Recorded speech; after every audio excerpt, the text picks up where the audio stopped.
not. We were all Andrew. Hey! There's Gotcha. candy corn in this. Oh my god, we're already at 59 people. I could be wrong. Oh my god! Hi from Guys. England. What's up, King Stuff Buckets? Welcome from England and all over the world. This is the Level Up Show, episode 46. This is a gaming dedicated talk show on every Thursday and Sunday at 10 p.m. Eastern Time. Thank you so much for joining us. I'm Andrew. Got my co-host here, Mike. And we also have Kristen and Mark, as always, in the chat room with you guys. Oh, don't put them on the floor.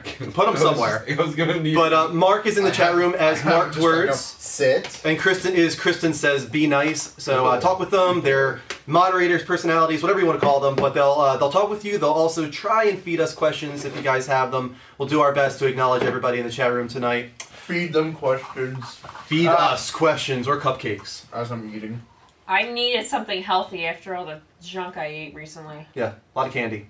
Hope everybody had a happy Halloween. If you guys dressed up as some type of video game character, please let us know in the chat room. We want to find out. Or if you want to try and... Jehovah's Witnesses in here that don't celebrate anything. Well, they can just ignore what I just said, I guess, right? And thank you for the Twitch hearts, guys.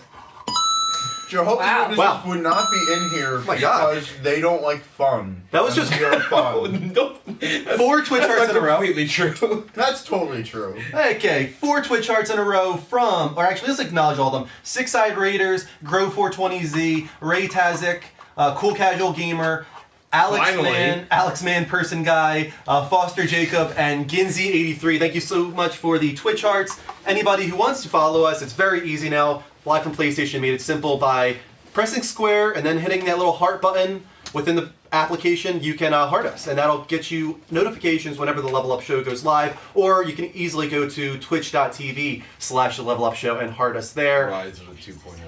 Rise of the 2.0. Having some issues, but it's getting better. What was that? I was also going to add on, do not wish a Jehovah's Witness happy birthday because they don't celebrate their birthdays. Yeah, we know. They find that offensive. Yeah, I know. How are we supposed to know? I'm just saying. Also, wish Jehovah's Witnesses happy birthday because they find that offensive. Okay.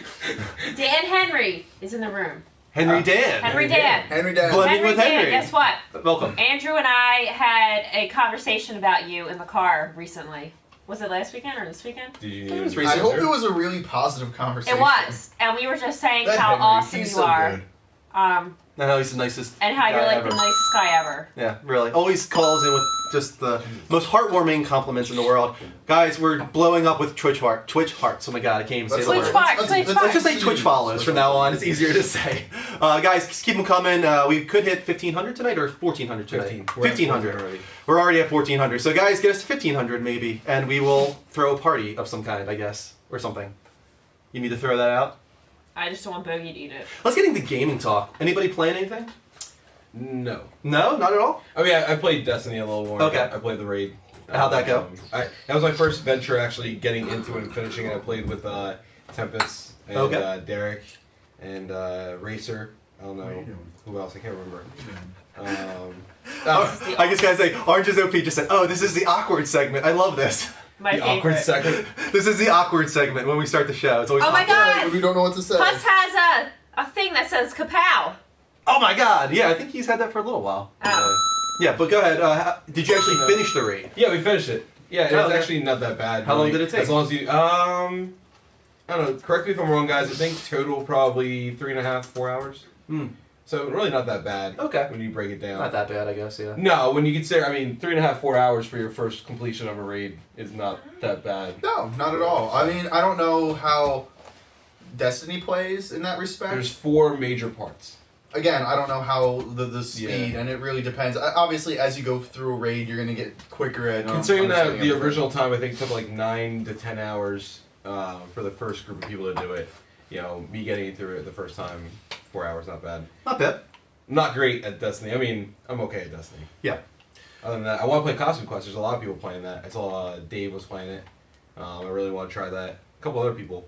Oh, and guess whose voice I actually heard? Oh my god, you heard Rick's voice? No. Oh. Almost as good, though. Fake out. It's goddamn Batman.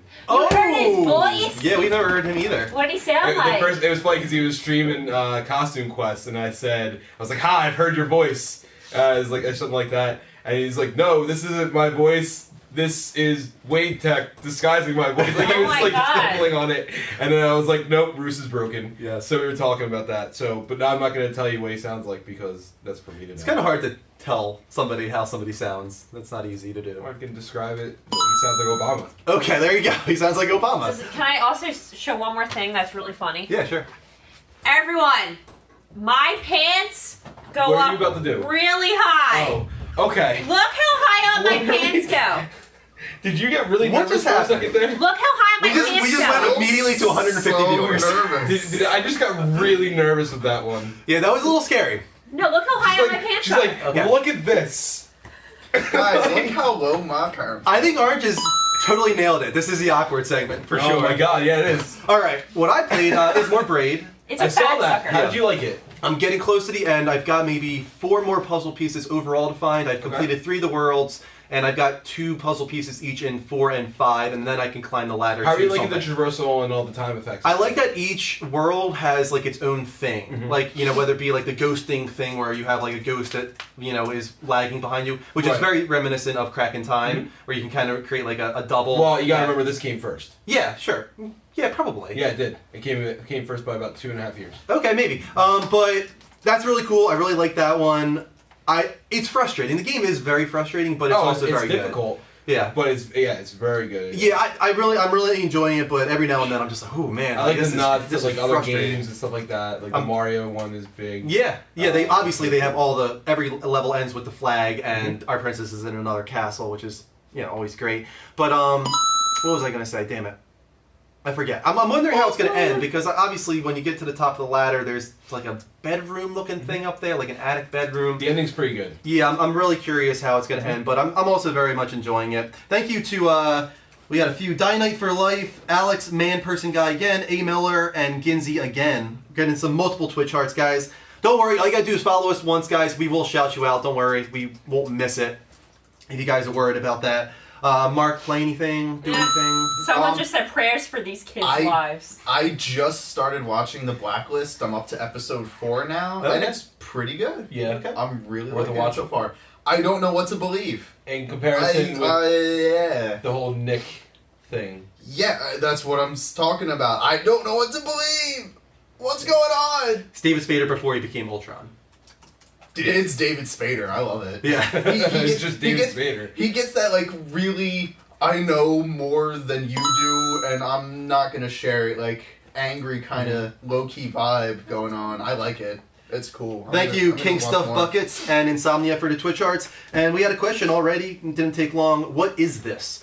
This is the Level Up Show. It is a gaming dedicated talk show on every Thursday and Sunday. We just talk about all the big gaming industry news. We always have a topic of the week. This week we're going to be talking about Marvel versus DC, but not just games. We're actually going to be talking movies a lot too. We now know the full Marvel Cinematic Universe for like the next 5 or 6 years. It's ridiculous. Same with DC. We actually know their lineup for quite a while as well. Thank you for all the Twitch arts, guys. So that's awesome. We're going to be talking about the upcoming movies and games from the 2 of them and kind of be gauging what you guys feel in that competition. Like, what's your favorite, Marvel or DC? They're very different, I would say. Oh, And- completely. yeah, they're very, very different. Yeah. So that should be a lot of fun. And obviously, Call of Duty Advanced Warfare is going to be a big topic tonight. Our wild game appears at the end of the show will be Advanced Warfare, and we're going to be doing probably a good 25-minute segment discussing the single player, the multiplayer, and why you guys should be excited because we're hearing very good things about it in early reviews, at least. All right, guys, I think we can move on to the level update unless we've got something else. I have something to say. Sure. A couple people are saying that, I wasn't following the new Twitch rules. I was showing too much skin. Well, Yeah. technically your pants were too high, so you couldn't show any skin. Yeah. The top of the pants are a tighter material to hold. It's like a fat sucker. I don't know what it, but they're like from here to here is a fat sucker. Oh, that's awesome. That's why they come up high. Awesome. Just awesome. Yeah. All right. Level my update. God. Oh, never mind. Mike, guess who's in here? Who's in here? Oh my God. The gods in here. God, guys. Oh, God. All right. Level update. Little update. God, this show is gonna be so long. I love that. Oh yes, Philly Reese. That's a good idea. I should do that. How do I do that again? Hey guys, we now know, I think, what Michael Pachter was talking about when he said that there's a big holiday promotion that Xbox One has coming, and You you thought guys it was shouldn't the- buy yet. Assassin's Creed bundle It kind of is and it kind of isn't. It's the Assassin's Creed bundle, it's the Sunset Overdrive bundle, it's all those on top of there being a $50 price drop on those bundles. So guys, let me just read off this statement here. The season of Xbox will begin on November 2nd, which is today, right? Yes. Yes, November 2nd, when Xbox One will be available for a special limited time promotional offer of $349 in the US. Special promotional pricing of $50 off the console of your choice applies to the Xbox One console, including special edition bundles offering some of the year's most anticipated games, Assassin's Creed Unity, Call of Duty Advanced Warfare, and of course Sunset Overdrive with that awesome white Xbox One, which looks great. Now everybody's kind of gauging this. Now, what do you call this? Do you call this them really going for it, or do you call this desperation? I call this fucking making up for the idiocy that was a $399 price drop. Your Kinect system is $150 on its own. Yeah. The system sells with the Kinect for $500. How is $400 beneficial besides me just being a little cheap? When you like really go down to the most simplistic like call out here, it started off as $500, now it's $350. Like you could only get an Xbox One at $500 at launch. Right. So this is technically $150 less than what you had to pay, a year ago. Right. So some of those guys that bought it a year ago, I wonder how they feel. I wonder if they're a little upset about There's this. a lot of people that didn't want the Kinect. I mean, if you're not going to use it, you're not going to use it. Me personally, I am. So I was really going to wait until get a $500 bundle. Like I wanted the Sunset Overdrive bundle. Yeah. Because of the white console. And I was going to get the game anyway, but I was like, I'm missing Kinect. So now I'm going to be able to get that, save the money that I would spend, spend on a Kinect, and then get a Kinect again, later on at some point. Well, here's the thing. If people are calling them desperate now, I think you need to keep in mind the timeline of Xbox One deals and whatnot. Let me read this off here. It's pretty crazy, actually. So November 2013, that is when the Xbox One launched, right? Right. March is when Titanfall came out. And of course, that was bundled for free with Xbox One, so that's $50 or $60 price drop in a sense there. April, then you had Forza bundled for free. May was when we finally got the Xbox One dropping to $399, removing Kinect. August, you got Madden bundled for free, and also FIFA and Forza bundled for free. September was really big, because you got a free game on top of a bundled game. So if you got one of the bundles, you could also get Destiny for free on top of that. So you got 2 free games in September. Of course, October, this past month, was the Sunset Overdrive bundle. And now finally, you get a bundle with Assassin's Creed Unity, Assassin's Creed Black Flag, and a $50 price drop down to $350. So technically, you're getting an Xbox One for about like $270. Here's a miscommunication I think that there is to me personally. Now they keep calling it a sale, but it should be $350. If your unit is going to cost $500 with a $150 Kinect, and you buy a system without the Kinect, what does math tell you the price should be? Yeah. I mean, the Kinect shouldn't be $150 either. No, I mean, manufacturing costs, it's obviously much below 100, I would imagine. So that's what Microsoft thinks when they're pricing these things out. Right. I mean, you're right though. Right. Yeah. If you're going to claim that it's $150, then you should only charge me $350 for the console without the Kinect. Yeah. So I don't think that this is actually that bad of an idea. They needed something like this anyway, and whether you want to call it desperate or not, they were obviously losing out money. Yeah. There's a lot of people not buying the system that they expected to buy the system last year. So. Yeah, desperation or not, they're definitely going for it. This is their holiday push. They're going for blood with Sony, and that's the thing. Is what do we think? Does Sony answer to this at all, or do they just let it go? No. You just think they let it go? I think they're going to be like, okay, have fun. We had a GTA bundle. That's our thing. Right. And that's about it, right? Yeah, pretty much. Yeah. All right. So. Cool. Go ahead. You're up, man. All right, get the video ready All right. because we are going to talk one of my most anticipated, probably my third most anticipated game. Star Wars Battlefront is set for holiday of 2015, and then Battlefield 5 is also set for holiday of 2015. Wait, no. No, that's 2016. That's 2016. Battlefield 5. Did I put it down there wrong? Yes, thank you for the typo. I am not an idiot. I knew that. Call my husband an idiot? Yes.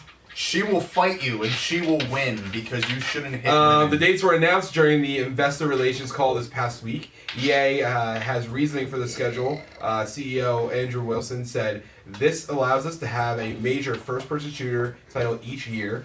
This essentially confirms that Star Wars Battlefront will be a first-person shooter. How do we feel about that?" I don't know, because me, I've never really gotten into Battlefront. Do you think it's actually going to be a first-person shooter? The way they titled this wording, yes, it implies that. I don't know. I feel that if they do that, it's going to be a very risky maneuver. What do you think, guys? Are you upset about this? If Battlefront is first person instead of third person, is this something that you're not going to buy in that case? I mean, God, that looks unbelievable, right? I love this. I can't imagine it looking that good. That just looks like CGI right there. Freaking so insane. What was it?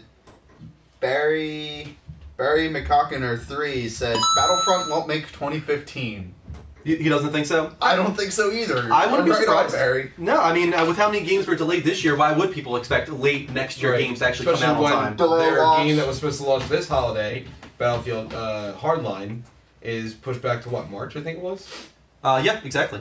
You're right. Yeah, So. spring 2015. Yeah. Yeah, so, I mean, that's because they actually need to get Battlefield right after what happened.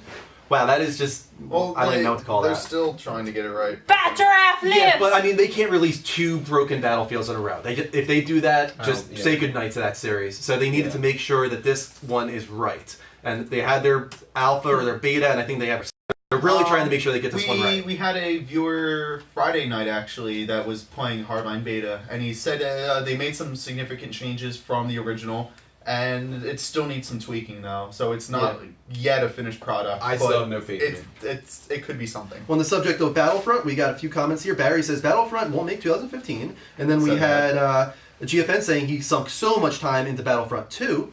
Yeah, one of my favorite games. Jimbo said Battlefront will be a 6 out of 10 because that's as high as you go with a DICE game. He seems pretty upset probably about past experiences with DICE. Can't wait for Star Wars. I don't care if it's first or third person. It's Star Wars. So people are excited. I agree. I mean, Star Wars and its original trilogy Star Wars. I'm hoping that it was just a miswording, just because I think Battlefront works so much better as a third-person title. But we'll see. Grab that real quick. Real quick, guys. Thank you so much for the Twitch hearts. We got already getting so many tonight. Thank you to Shattered Edge Beta Field 5 2020. yeah. Thank you again, Dynite, Dr. Abent, Exo Hammer, Polygraphics. Maybe that's his first time following us. Mike Amerson there. Chris Coe, SF Spectacular, Foster Jacob, Tudastar, Angry Orchard, and J-Dog Sasuke. Thank you so much, guys, for the Twitch arts. Keep them coming. Let's get to 1,500 tonight. How about it? Once we get 250, I think I'll do Pterodactyl Andrew. We're not gonna do it. I know. I'm surprised. I'm very surprised. Kirsten, you're up with the story. Go ahead. I am the Bat Giraffe. Yes, shit. Thank you. I'm gonna get very hot soon. Yes, you are. Do you have a sweater on under that? No, it's just a thin shirt. No. With tall pants, so it's almost like With tall pants. Destiny's Dark Below launches on December 9th for $19.99. I hate when they do that. It's $20 for $20. Oh, you should have just said it that way then. I should. Okay. The expansion can also be purchased through the $35 season pass, which will eventually provide House of Wolves as well. Through Dark Below, Destiny's light level cap will raise to 32, while adding 5 new bounty slots as well. The included strike is called The Will of Crota, and the new 6-player raid goes by Crota's End. All gamers that buy the DLC will also get 3 new competitive arenas: Pantheon, Skyshock, and the Cauldron. However, only PlayStation gamers will have access to a cooperative strike called the Undying Mind. This loses exclusivity to PlayStation after a year, something sure to upset Xbox owners. Although they are paying the same exact price, Xbox gamers get less content. Yeah, Really. that's what's upsetting them right now. Yeah, well, here's all I'm going to say to this. And Okay. I had this Yeah, sure, go ahead. I've had this conversation multiple times, and every time I said this, they really have nothing for me. And I will agree, I don't like it in general. But I'll say to you people bitching about Xbox, version of Destiny and not getting stuff right away, Tomb Raider. Yeah, I mean, Your argument is invalid. Shut up. that's the way this works. Right. The Sony, Microsoft, Nintendo, they pay money to developers to get exclusive content. Right now, here's where I'll change. Games, I'm okay with an exclusive, but make it a full exclusive.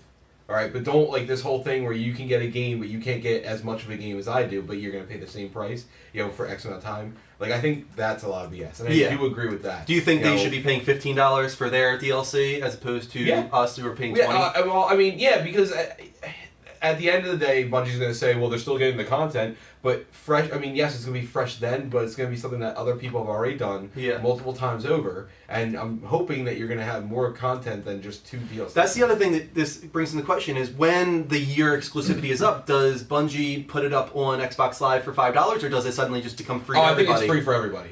Okay. I think it's going to be free for everybody. Gotcha. Yeah, I would think so too. That makes sense. But I don't know. It's just between that, like this whole semi-exclusive thing that's going on, these wars between the console manufacturers, is BS. Look at my most hated one, and this is something, and I don't like bashing Microsoft because I do like their console. Yeah, sure. And I do like a lot of stuff that they give. But Microsoft's stance on, well, if it releases on anything except for our console first, we don't want it. So games can release on their console first. Like we have a lot of those indie games. Like what's that one that you really like? With the little character that has to like where the mom dies at the beginning. Oh, Ori and the Blind Forest. Yes. You know, if let's say the developer decided to release that on PlayStation 4 first, well, guess what? Xbox players, you can't play it. Yeah. We're 256. Alrighty, Pterodactyl Andrew, real quick. I still have a few more things I want to talk about. Wait, can you put that giraffe hat on while you do it? For you, I will. Yay! The pterodactyl giraffe. There you go. Do you want this back? Yeah. So we were talking about, I'm sorry, what were we just talking about? Destiny. Had a few comments in the chat room. I think Ghost said he's going to trade it in, because not because of the DLC. He just says he's losing interest in Destiny. I wonder if he's going to pick up Advanced Warfare instead. Let us know. Ghost. Kosher says Tomb Raider. Did PS users buy their copy and then? I don't understand what that means. Oh, okay. I think he's talking about the old Tomb Raider. I'm talking about the new one that has, what is it, 6 months exclusivity? Tomb Raider, we don't know yet, but I'm betting it's 6 months. But it could be a year, or it could be 3 months. We have no idea exactly how long it's going to be, but the next Tomb Raider installment will be exclusive to the Xbox for a certain period of time. Okay. But more so, my biggest thing, like I said, like this whole thing of like, Microsoft saying, oh yeah, we even covered the news story a couple weeks ago when Phil Spencer talked about it. Yeah. Saying we want to give them the highest quality and everything like that. Like if I'm an indie developer, I'm likely not going to develop on 2 different systems at the same time. So now I have to pick Xbox first and then port it over to PlayStation afterwards. If I want to release something. Shattered Edge just said Microsoft Parity Clause does not encourage development. I agree completely. Right, Spencer's acting like Xbox owners are first class, and that's why I like the guy. I like him, but that's just total bullshit PR. Oh my god, I hate it. I hate it so much. I think it's one of the most hated stances a company has in the gaming world right now. Got some more thank yous here. Thank you to Izuni, Kosher Xbone, Primeval, Viper JK, Matrix Ryan, and Flame Wolfie for your Twitch arts. Really appreciate those guys. And guys, Skype will go live right now, and we can take some calls for our first segment here. Gonna open it up. Oh, thank you. Yeah, if you could get that on the banner. So guys, the ID is the Level Up Show, spelled exactly how it sounds, no spaces. MoveBot will post it. The banner will also help you reach us. And until then, we will acknowledge the chat room. Thank you to Kiss3435 for the Twitch art. Alrighty. Titanfall will eventually come to PlayStation, says A. Miller. I wouldn't be surprised at this point. I don't know if 1 will, but I think 2 will. I don't think 1 will, but I'm going to say I'm pretty sure 2 will. Yeah, I think so. Troll. Thank you to Stang5 Slow for the Twitch art as well. Oh my god. There they are. We have a troll blowing up the room. Got a troll blowing up the room. Don't worry. Yeah, that's why we have moderators. Thank you. This isn't a Halloween costume. I wear this all the time. That's the truth. She wears it to work. Yeah. Just all the time. To work. Guys, you can call in on anything gaming related on Skype. It doesn't have to be the news stories we just discussed. We could talk about Advanced Warfare if you are already playing it. I know I talked to somebody earlier, Stinky. He's already playing Advanced Warfare. Who? Stinky. You know Stinky? Stinky, no. Yeah, Stinky? He's a big FPS player, and he said it's the best Call of Duty he's played in many years. Really? I'm anticipating that. Yeah. What's up? You know what else? I worked on Halloween, so if I want to wear this, that's fine. Yeah, I agree completely. Totally. You're angsty today. Kosher says, I purchased the Destiny Season Pass already. Wasn't told that I would get less of an expansion. Is that the case? For Xbox One. For Xbox One? Oh, okay, for the $5 or whatever you want to call it, however much it would cost. And, I mean, it's one strike. Yeah. I don't know. Me personally, I don't really care that much. Mm-hmm. I don't see it as that big of a loss, but I'm a little bit different of a player than a lot of people I found out. So Thank you, Robert Valenti, for the Twitch art. You got duped, Kosh, says Philly Reese. I mean, some people didn't know that. I mean, Right. It's been announced for a while now. PlayStation and Bungie have said that They there said was... from the beginning. Yes. They've said from the beginning that PlayStation players will get more content, Mhm. including exclusive strikes. And they said strikes plural, not just one. So. There we go. Let's take a call from good fan He Derek. said he already had a question lined up the other day. So. Wow. Hopefully, I think it crashed on me. It does that sometimes. There it goes. Wow. Derek, welcome to the Level Up Show. Well, thank you. You seem so surprised there. Yeah, he You're was like taking it back a little bit. I know, it's like, welcome to the Level Up Show. Like, oh, I've already been here. Oh, you're always here. Is But that a scarf? do you have a scarf on? Yep, I'm professional. Ah, he's professional. Those are mittens. Those aren't mittens. He's I wish I had mittens. You're still in hipster Canada, mode. they need scarves. He's not in Canada. like all the time. I can, I moved. We had this conversation multiple times. I know. That's Hey, what Derek, I'm do you have saying. another awesome question for us this week? Yes, which video game composer would you like to write the soundtrack for your life? Austin Wintory. Wow. No doubt in my mind. Journey. I will, my funeral, Apotheosis will play. Yes, it will. It will. I will ascend to that song. There's I no will doubt in make my sure mind. of I will ascend to that song like you're going to hell. No, well, I the will moment descend to that the song. moment he passes away, I'm gonna play that. Yeah. Wow. Okay. What? Like I'll you're be gonna sit there waiting for him to die with No, your cell when phone he- ready, like, come on, just fucking croak already. Alright, good. What? If we're talking non-video game composer, it would be Michael Giacchino. But That's that's, what I was gonna say. oh, I'm sorry, that's Kristen's answer. That's it though. Michael That's all. Giacchino would be Yeah. yours. Obviously, Lost composer. How about you? Um, Composer that would. I don't even remember what this. Martin O'Donnell. Martin O'Donnell? Or, Yeah. Oh, Marty O'Donnell from Marty Halo. From Halo. Also a good one, yeah. Like, can you He is imagine that available. playing like at my funeral? I don't think this was the original question. No, I turned it into your life. I turned it into When We Die. What's the song? Hey, the composer. Mark, what composer do you want to die to? It's okay, you're allowed to take it wherever. It's your show. Andrew Norman. Andrew Norman. Who's that? What do you do? Very contemporary work. Oh, okay. Another one good one would be really weird, really odd. Max Richter, who did all the music for The Leftovers. The movie and show has the most depressing music in the world. Yeah, it does. So, Is it worth watching? I haven't oh, watched it. definitely. Yes. Yes, I definitely. heard it was really weird. That's why I didn't bother. It is weird, but it's also very Okay. good. I liked it. How'd you guys feel about The Leftovers? We're already at 281. 300 will be Draft Kristen, maybe? No, I'm back tonight. Will he be Bat Draft Kristen Sure. tonight? At 300? Okay, 300 is Bat Draft Kristen. Oh, Derek, boy. I really liked that question, actually. That was Pretty one of my good. favorites in a while. I don't know. Simple, but I like fun. it. I like it. I like it. I like it. All right, Derek, thanks for calling in, man. But you didn't ask him what his was. Oh! It's Mike's quote-unquote requirement. Yeah, no, he has to. I told him he has to. Yeah, you didn't ask him his. Yeah, what is your answer to that question? What composer? Well, Mike stole mine. I wanted Marty O'Donnell, but Okay. now I'm kind of thinking When who I know what his name is. I just can't put my tongue on it. What It's game the series? guy who did The Last of Us. Oh, Gustavo Santayola. Yeah. I don't have my phone on me, so I don't know. But I know Oh, it no. starts with a G. Yeah, It's Gustavo Santayola. Lion Emmer says John Williams. It's not John Williams. It's a weird name. It's hard to say, but you were close. You got the G right. Well, no, his choice would be John. Woo! All right, see you later, Derek. Alright. I like that Boosh. question. Boosh is right. All right, guys, that's it for the first. Lionhammers is John Williams. John Williams, yeah, definitely. I mean, God, the guy has so many amazing soundtracks. A lot of them, obviously, for Steven You know Spielberg who's not movies. bad sometimes? Who? Danny Elfman. Oh, definitely, yeah. Some of his stuff's really goofy. I love his Big Fish music. Not bad. Obviously, that was good. Yeah. Kingdom was really good. his original Batman score is amazing. Oh, that was so good. Yeah, I love the original Batman score. So, guys, we're going to start our second level update segment. Where is my paper at? All right, what do we got? I am happy about this. How are you? Yes. Dying Light is canceled for the PS3 and 360. That doesn't mean it's canceled overall, just for last gen, if you want to call it that. Now, what they had to say is, well, first of all, let me say that this has been rumored.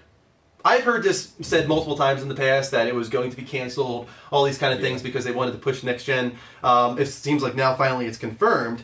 Developer Techland attributed the cancellation to a desire to stay true to the core vision, is what they're calling it. And to continue off from that, he said, for instance, up to 200,000 objects can be displayed in the game at once, Add to this our use of realistic, physics-based lighting technology, and you really start to push the next-gen systems to their limits. Features like these, along with our core gameplay pillars, such as the player-empowering natural movement, threefold character development system, and vast open world, all are inherent part of how Dying Light plays. However, combining all of these into one fluid experience is only possible on technologically advanced platforms, such as PS4 and Xbox One. This game, when we first saw it, we've said this so many times, we were not impressed whatsoever. One of We those also reasons, were in a bad mood because of EGX. yes, let's that's be honest, true. too. That's true. But first off, I didn't think the graphics were impressive. No. Second of all, it just didn't look revolutionary. It just looked like Mirror's Edge meets Dying Light. But it really sounds like they're trying to at least nail that side of the game with the movement that can only be done on next-gen platforms as they're saying it. So. Right, and I feel like the idea for the game, like they said, they didn't want to hinder the vision. I feel like the game was planned for next gen, and it was like, hey, probably should do it for both. Sure. And they were kind of like trying to make it work. I have a strong feeling that was even why it's been delayed. Possibly, we yeah. weren't supposed to get it, and I think that they were, trying to develop for both to make it work as fun as they wanted to, but I think it was just meeting too many walls where, like, it's not going to be worth it at this point. Yeah, that's possible. Yeah. But I think it's good news. Really mad that you gave me this story, because I really fucking hate him already. I'll read it. No. No, I don't really like him as a person much either. I can't stand him, and I think this statement is dumb.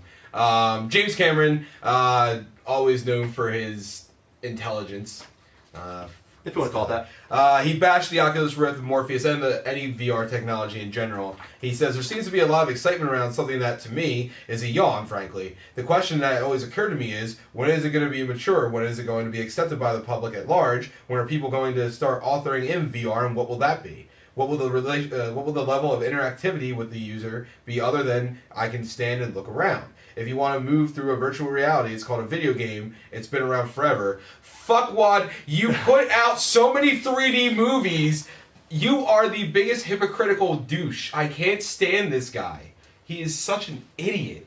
Yeah, he's very outspoken. He's very opinionated. Just recently, I saw him tweet out something. He saw Interstellar, and he's like, I liked Interstellar and all, but save the sci-fi action for me, Chris Nolan. It's like, really? Like, why did you just say that? Like, that's so... I hate him That's so like- much. so I- douchey. That is so really hate him. douchey, yeah. For a guy that was at the forefront of pushing 3D technology, which Sony was as well, and do we see it on the PS4? No. Why? Because they knew when to shut up about it, because it wasn't that great. How are you going to sit there and say technology doesn't look good when the last technology that you pushed flopped so hard it might as well have been called Betamax?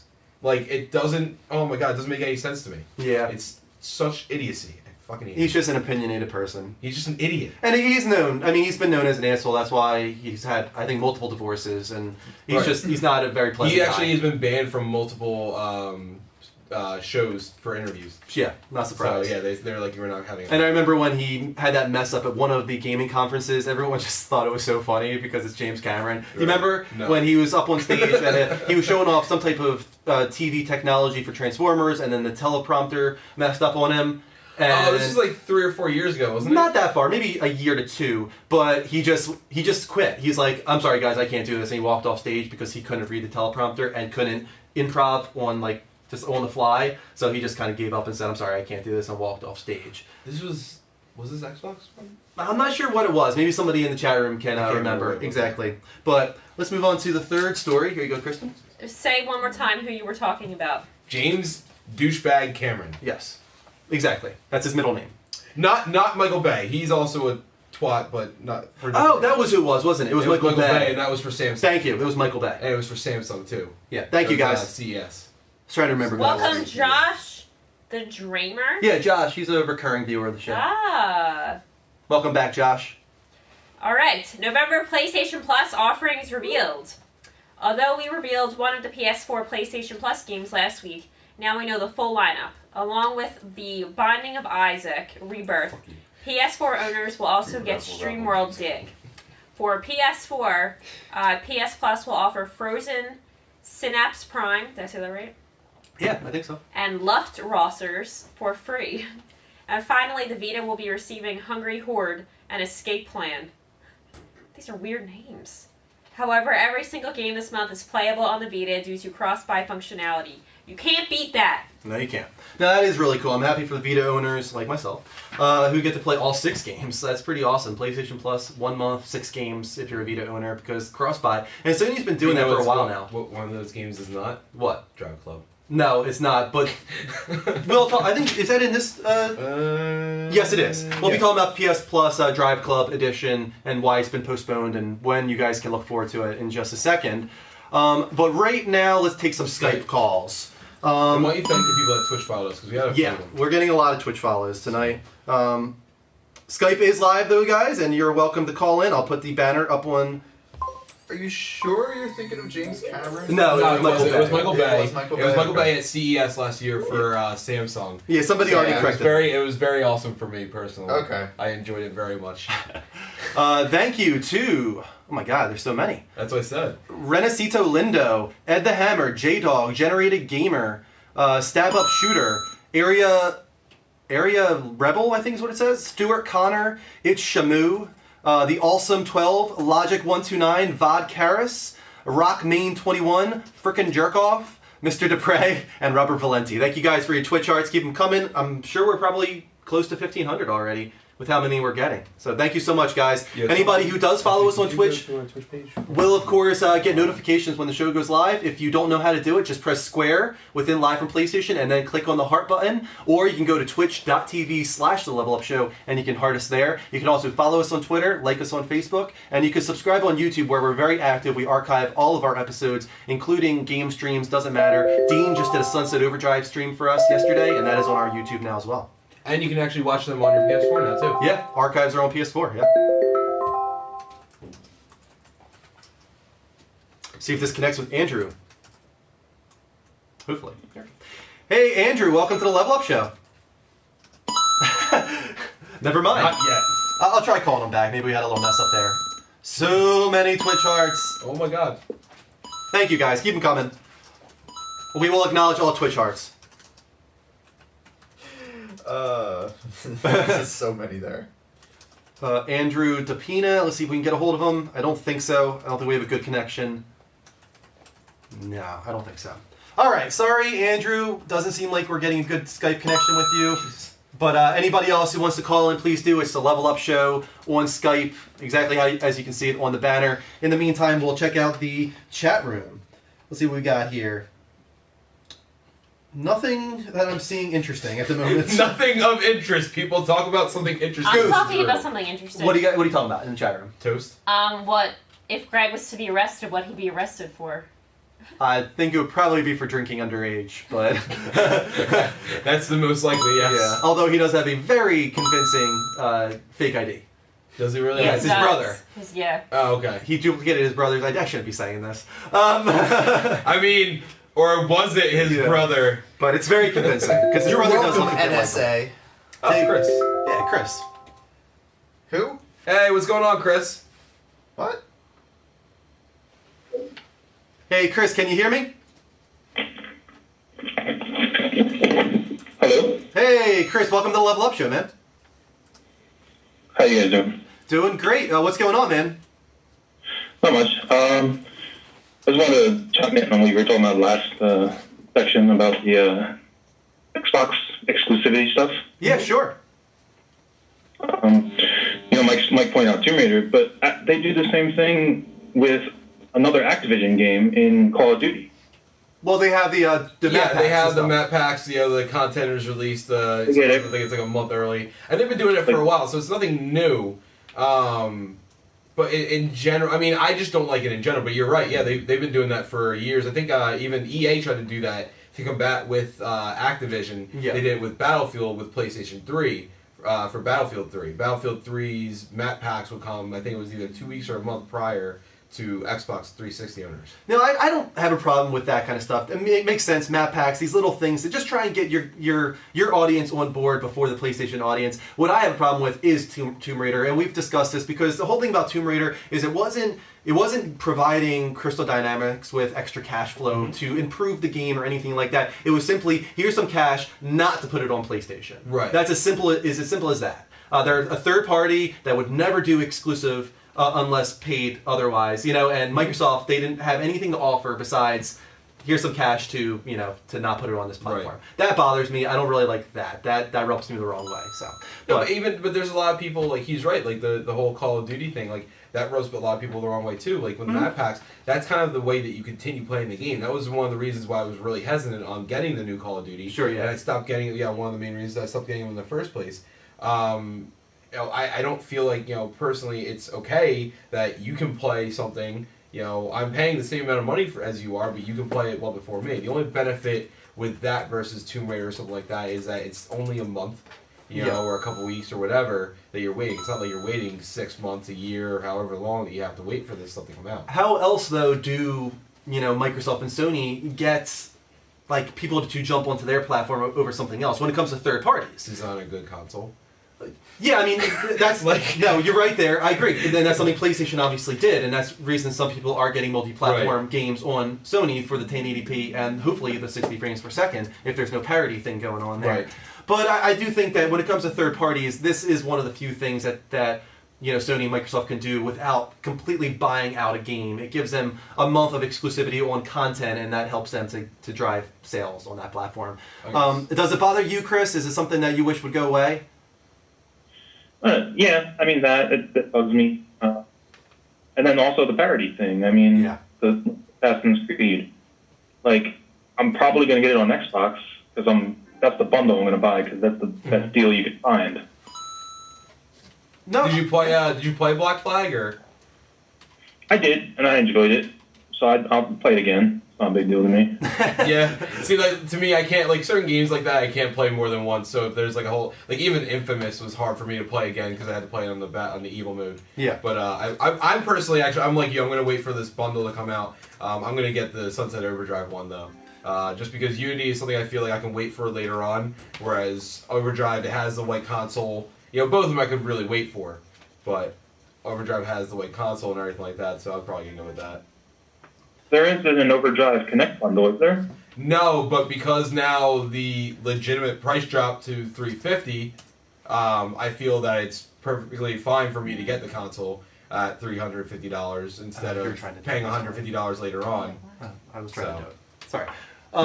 Yeah. All right, Chris, we got to move on, but thanks so much for calling in for another great question. All right, later, guys. See you later.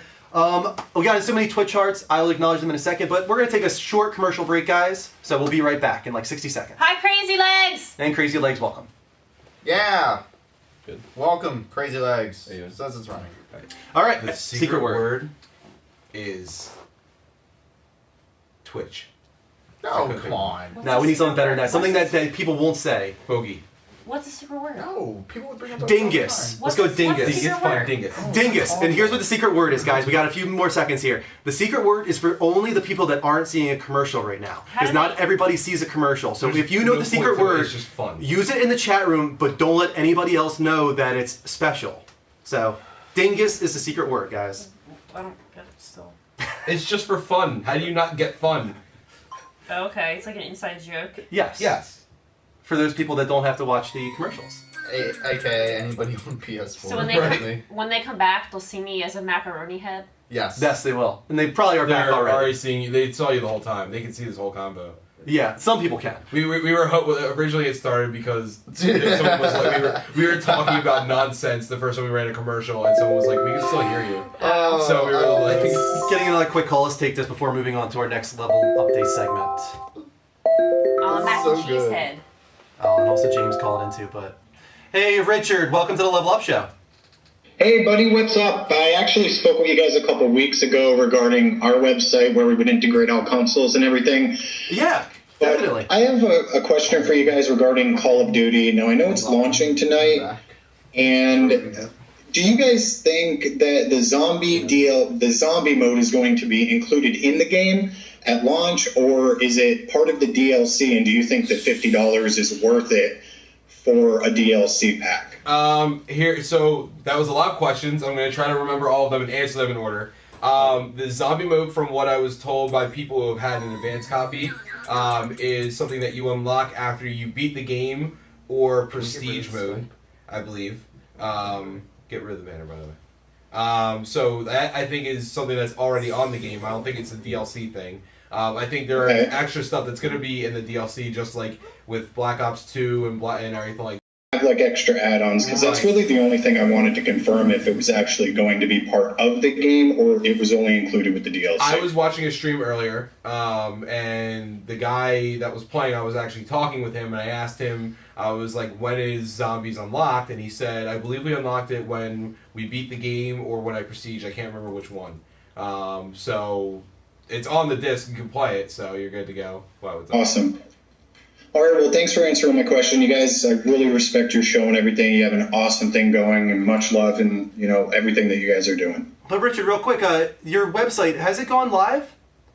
It is not live. It's live, like we're doing news and reviews, and I guess I'll touch on it, but I'm not trying to promote it or anything. Okay.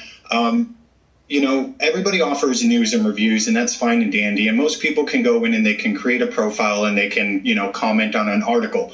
And what we're trying to do, because I do own an Xbox One, I do own Steam, and I have PlayStation 4. I have a lot of games on everything.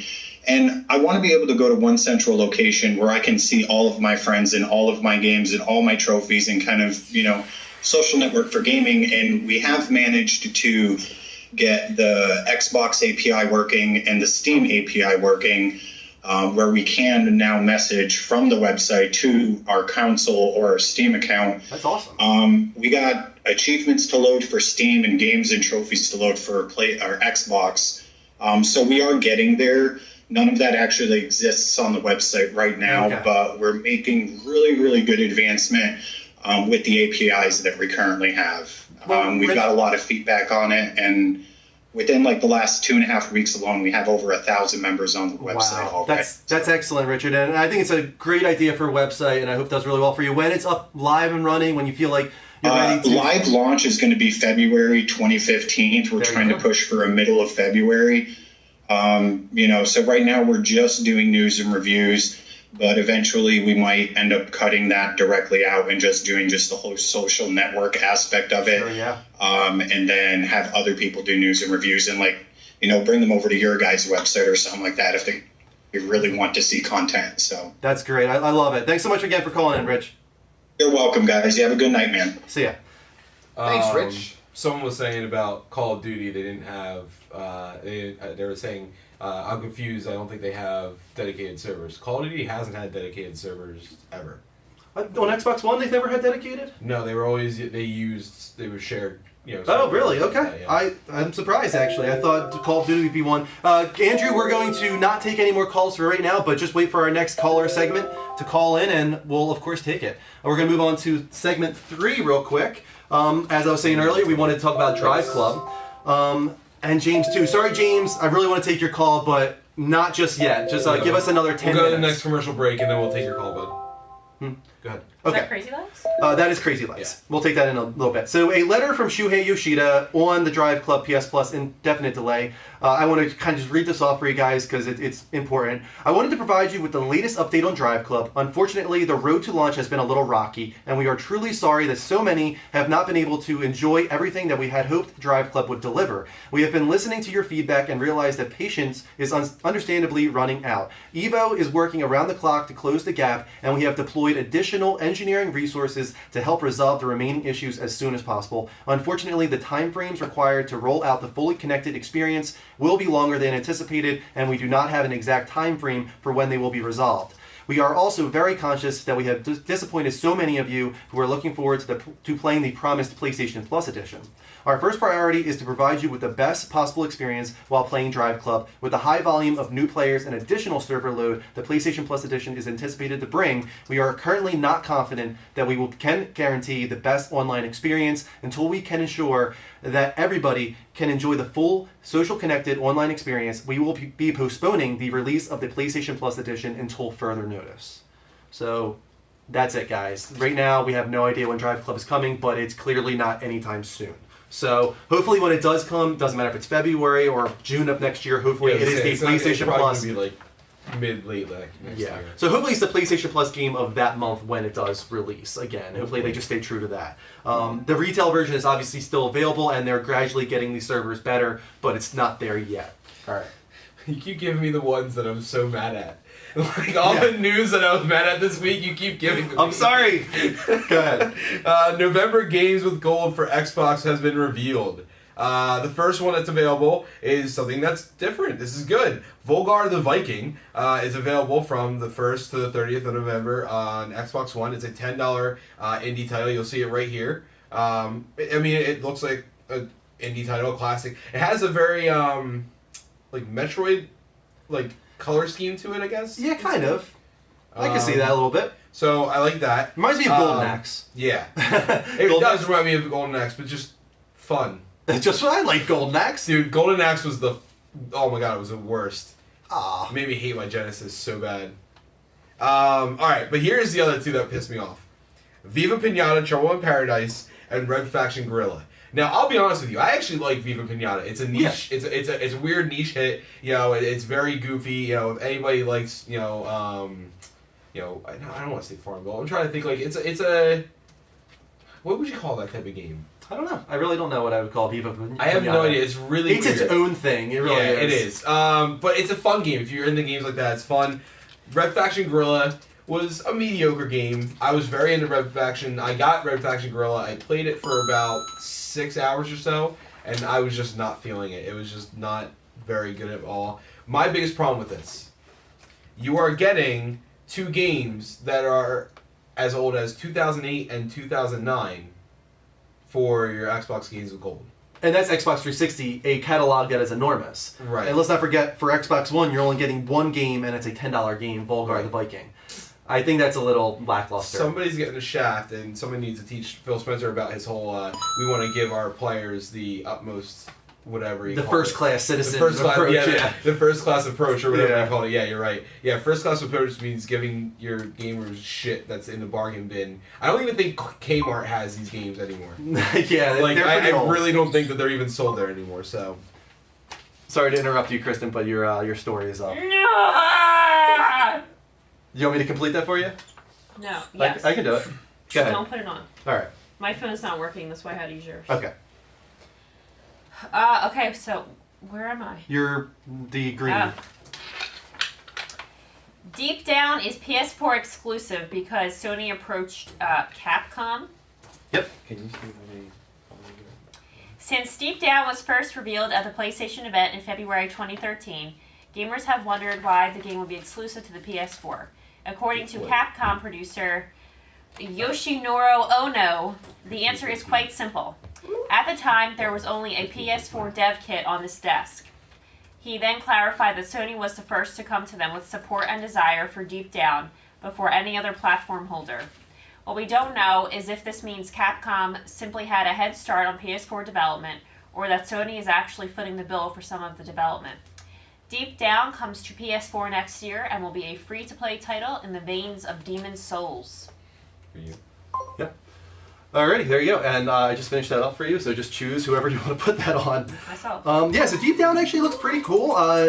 Free-to-play. And it kind of has some Assassin's Creed vibes as well, in that it takes place in like 2094, but also 1494. And you're doing this like Animus type approach,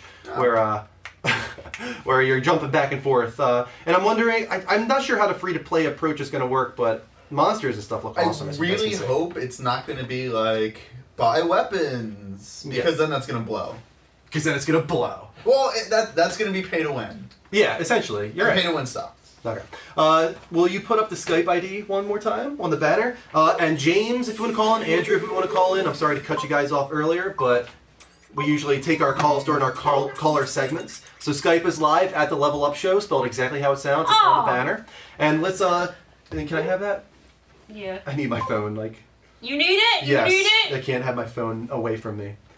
Well, mine doesn't work. It's his comfort phone. I don't know, it doesn't have internet. By the way, guys, we're at 1515 followers right now. Yeah, and exactly. So, nobody else follow us at all. Why? Ever. Why? That's a terrible idea. That's the worst idea ever. It's reverse psychology. Okay. Thank you, Tattoo Guru, Dame Downs, Nostalgic for Retro, Rockefeller Scones, Queen Kate, Jammin' J, Longhorns, Original Speed, By Chance, Ricky Ricardo, D-Master, Windbreaker, Kurtors, RD the Great, Rajana, Right One, Tick Replicas, Sage Gaming, Treefinger, Manny, Tostado, and I'm caught up. There you go. Hey, James, you're on the Level Up Show. What's going on, bud? Hey, what's going on, buddies? How you guys doing? Crazy Legs in the house. Crazy Legs. Welcome back, Crazy Legs. How you doing, man? I'm doing all right. Excited for tonight at midnight for Advanced Warfare. Yeah, definitely. A lot of people are very excited for Advanced Warfare. You're getting Day Zero edition, I guess, right? Yes, sir. I definitely got the Day Zero edition, and I will be streaming tonight. If you guys want to come check it out, that'd be greatly appreciated. You know, it's a brand new game, and I don't know how well I'm gonna do, but you know, I mean, it looks really fun. It looks like if you're, you know, a familiar, you know, Call of Duty player, you're gonna be able to grab the hang of it, you know, quickly. But there obviously are new aspects to it, like the higher jumping and the dashing that you're gonna need a little more finesse on. But what are you jumping into first, James? Single player or multiplayer? Multiplayer. Okay. Of course, man. What else is there to play in a Call of Duty? I'm just wondering, you know, is there even a single player in Call of Duty? Let's say that, James. Are you even going to touch a single player, or? Eventually. I just don't want to get too far behind in the multiplayer, you know, because you do kind of level up pretty quickly, I'm guessing, because you get the double XP, the 24 hours double XP. Right. Yeah.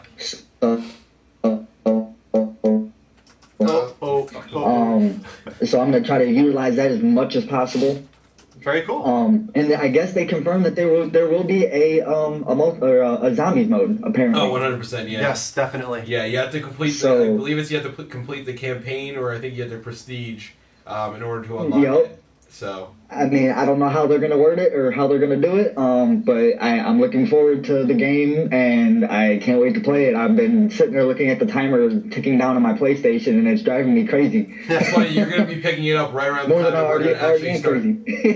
Yeah, you're gonna be picking it up right at the time we're gonna start talking about it. Because we're gonna do that for our wild game tonight. So.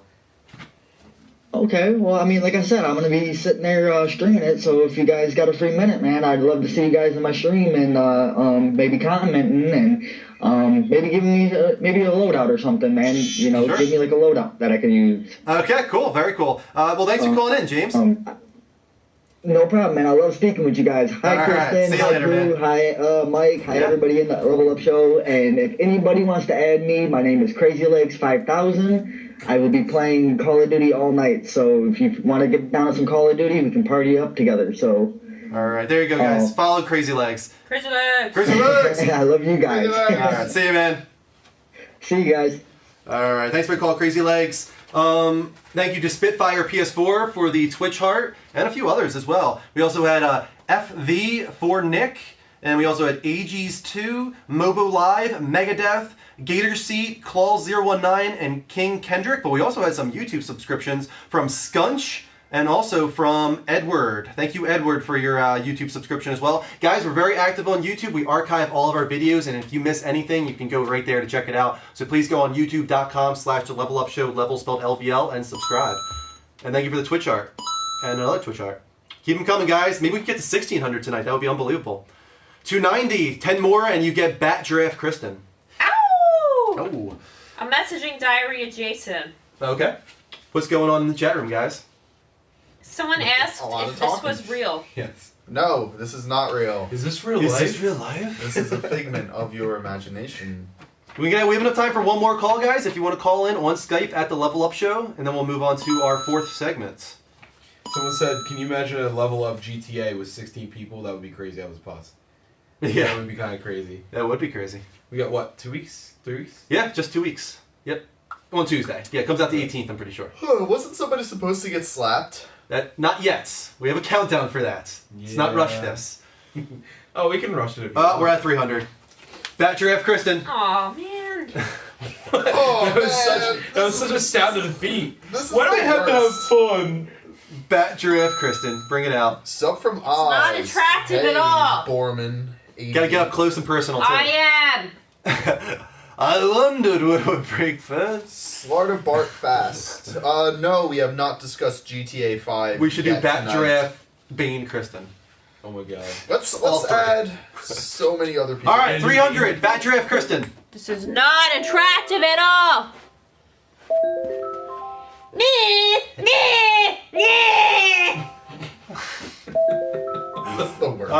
Alrighty, and let's take a call from Zombie.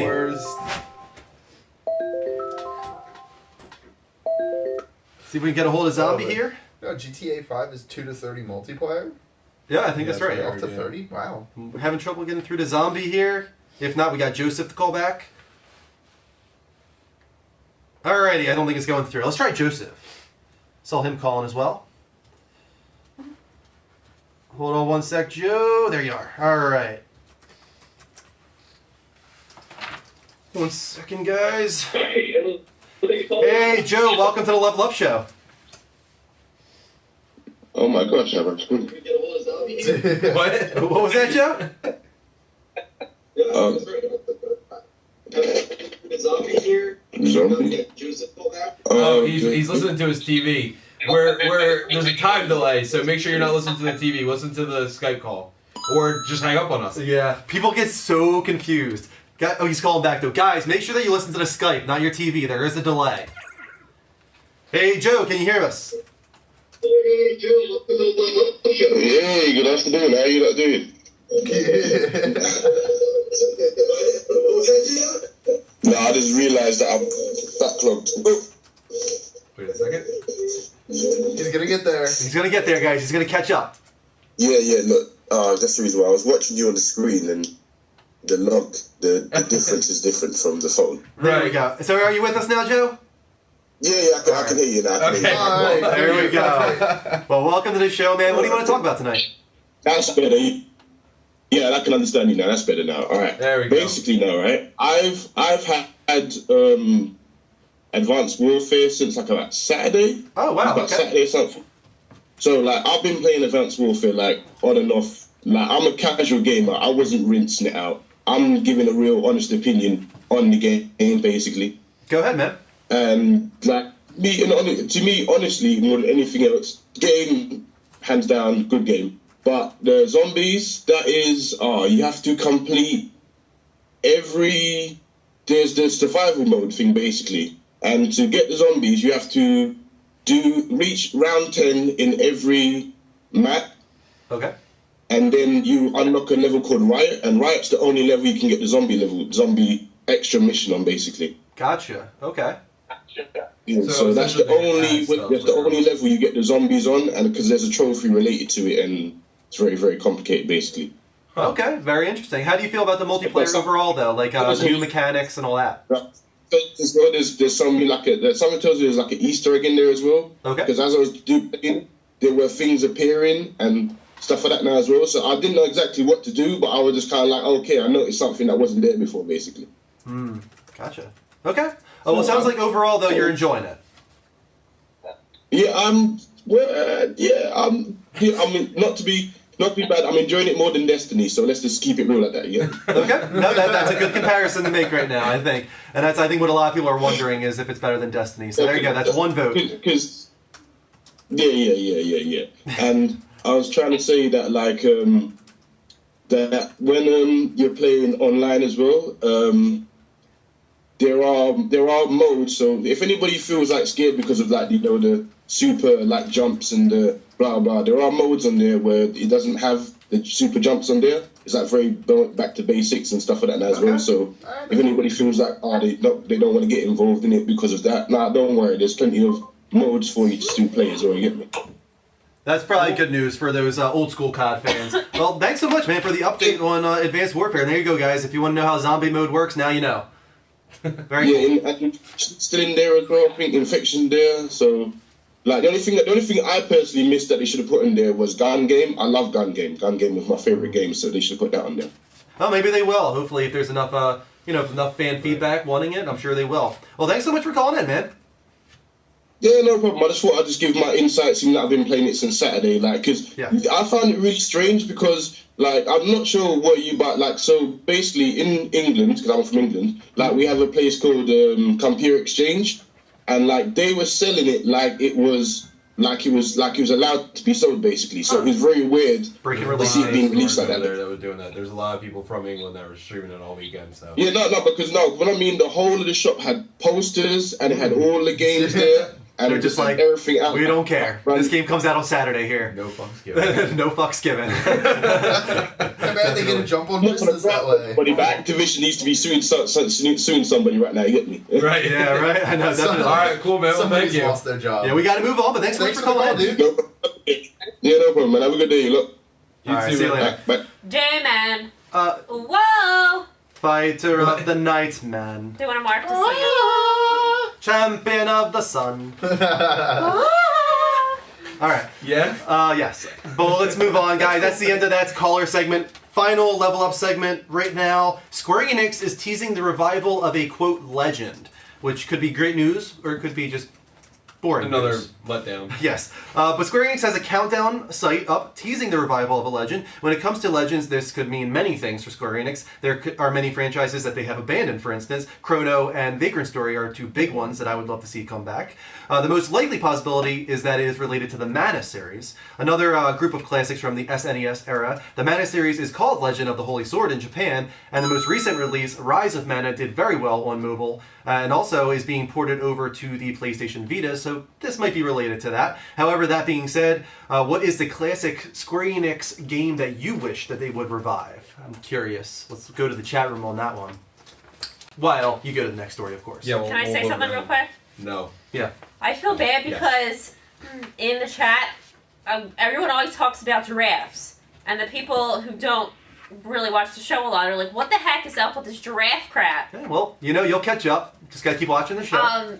So I'm tall and thin and have long legs like a giraffe. I look like this and my neck is long. So I am the giraffe, sometimes the bat giraffe, and we just make fun of me and other people.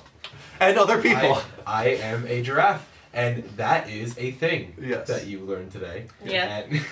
There you go. Now the more you know. The more you know. And thank you for the Twitch art from Joey, 1226. What was that? What? There's so many things going on right now. Yeah. Oh, go ahead with the next Anyway, Sony reveals some games and studios coming to the PlayStation Experience happening later this year. They said, today I'm happy to reveal some of the games and developers you can expect to see at the PlayStation Experience. But this is just the start. We're gearing up announcements, panels, booths, merchandise, and playable games from these major game studios. There's Square Enix, Capcom, From Software, Media Molecule, Devolver, Ubisoft, Sony Online Entertainment, Activision, Bandai Namco, Sucker Punch, WB, Guerrilla, Naughty Dog, San Diego, Disney, EA, and Double Fine, which is probably my most anticipated. Most excited about Naughty Dog, obviously. I really want to see gameplay for Uncharted. Please. It's really bad Double Fine for me, man. Double Fine, yeah, man. Let's see some more.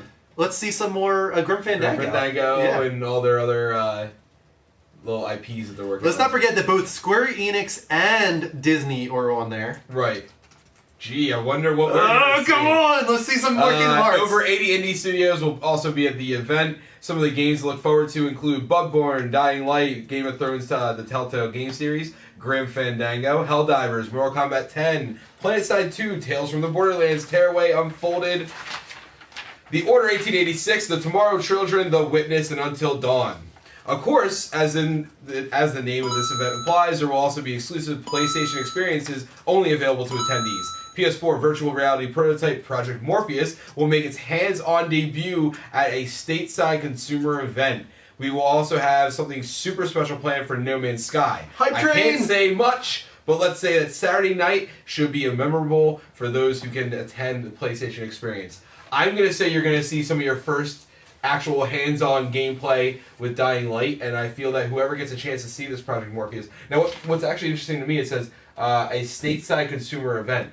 Is that going to be the PlayStation experience? Does that mean it's going to be random events that they're going to schedule all over the country like they do those little mini events? I could see this being a yearly thing in December for sure. It makes so much sense to do a big PlayStation event in December, hype up the next year with trailers and gameplay and all that stuff. Makes perfect sense, and definitely show off Project Morpheus. We don't know really anything about it. There's not a lot of consumer hands-on experience, so I think this is a great time to do it. I'm so excited for this event. They really are implying that it's a big deal.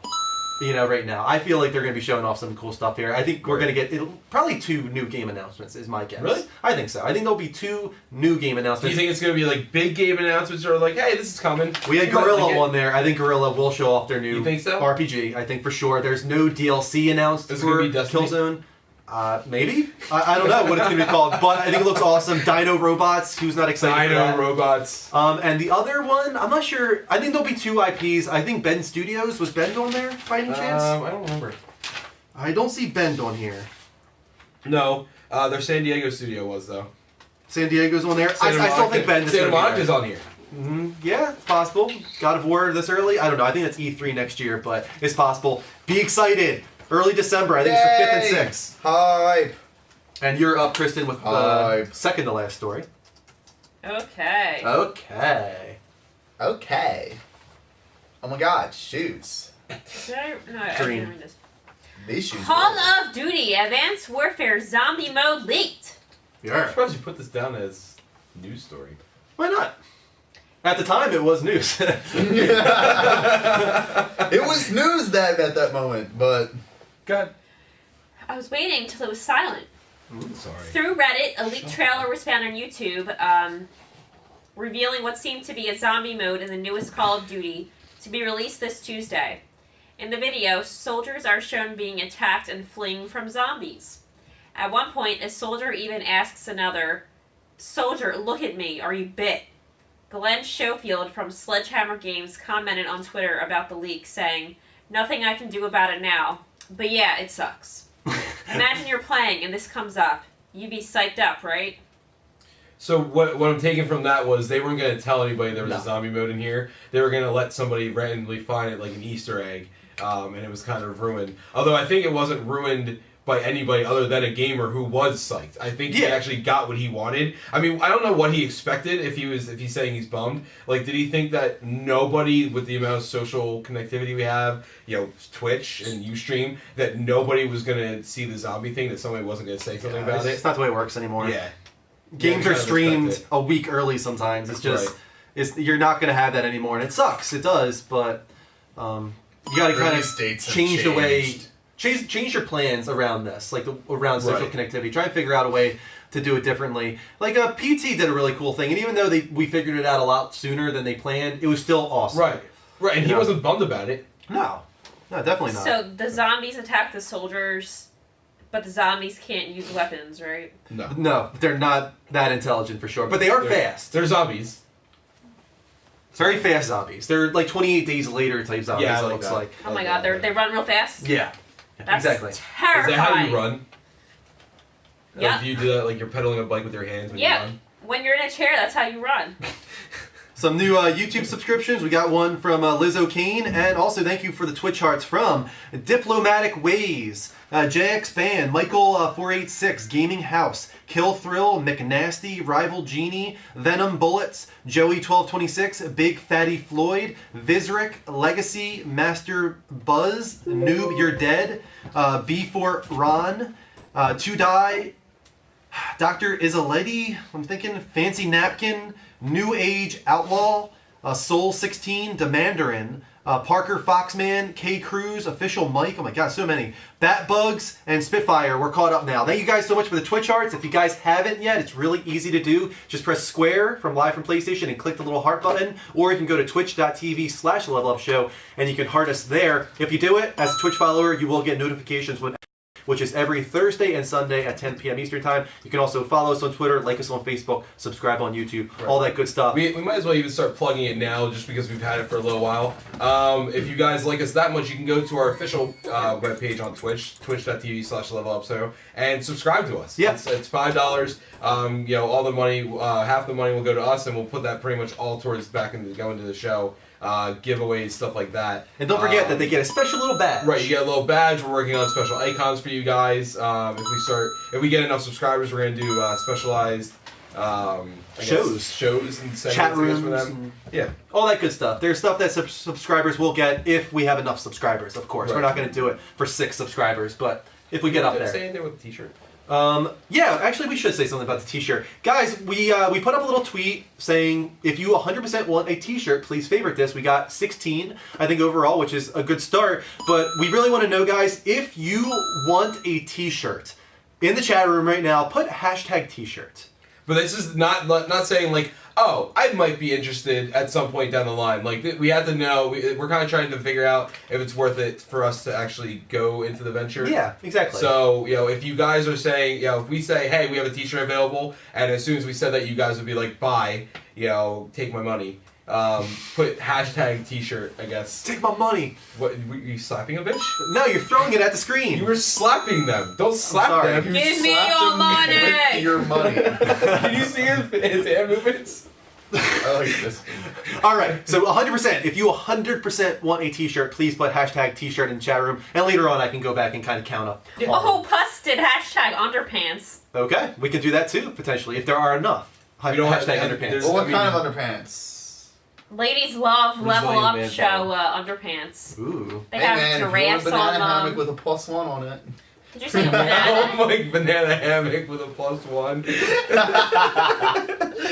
That would be great. Oh my god, that would be awesome. the best. We have to make this happen now. This oh god, must be a thing. Let's take Why did I do that? one call on Skype, guys, before moving on. I'm going to put the Skype sign up. There you go. I forgot your final ginormous story that you put in here. Oh, and I'll talk about the story as we wait, because this is a big story, and I'm really, really excited about it. Talk about Drewgasm. Drewgasm, guys, Drewgasm. There was an awesome Final Fantasy 15 tech demo shown off. Surprised everybody. Nobody knew it was coming. Here it is on screen. I'm going to let the whole thing play for you guys as I talk about this. So let's first talk about the world and how you traverse it. So You gotta go get gas first. Yes, there are gas stations, which is cool. This is very reminiscent of... Oh, we're getting a call from Josh. Let's take it real quick. See how he pauses the video before he takes the call? We should have done that. Yeah. Yes, he should. Welcome, Josh, to the Level Up Show. How you doing? Good. What do you want to talk about tonight? I don't know.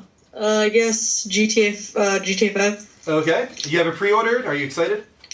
Yeah, kinda. I don't have pre-ordered yet. I have to earn my money. I think we might have actually talked about this with you, Josh, about GTA 5, because I remember you calling in before. Yeah, you did, actually. Yeah. No, I'm very excited for GTA 5. Mike, I think you're getting it too, right? Possibly? Still debating. Good, I keep going back and forth. I think you should get already Advanced played Warfare. Yeah, I think that's what I'm going to do. Yeah. I wasn't going to get Advanced Warfare, I was going to get GTA 5. Or but get now I'm like going the other Inquisition side. or something. Something you haven't Yeah, played well, yet. that's the other thing I was going to get. I'm definitely getting Inquisition, Far Cry, and I'm probably going to get Advanced Warfare. I'm definitely getting GTA 5 and probably Little Big Planet 3. Those are probably going to be my games. You excited for Little Big Planet at all? Is that something you're into?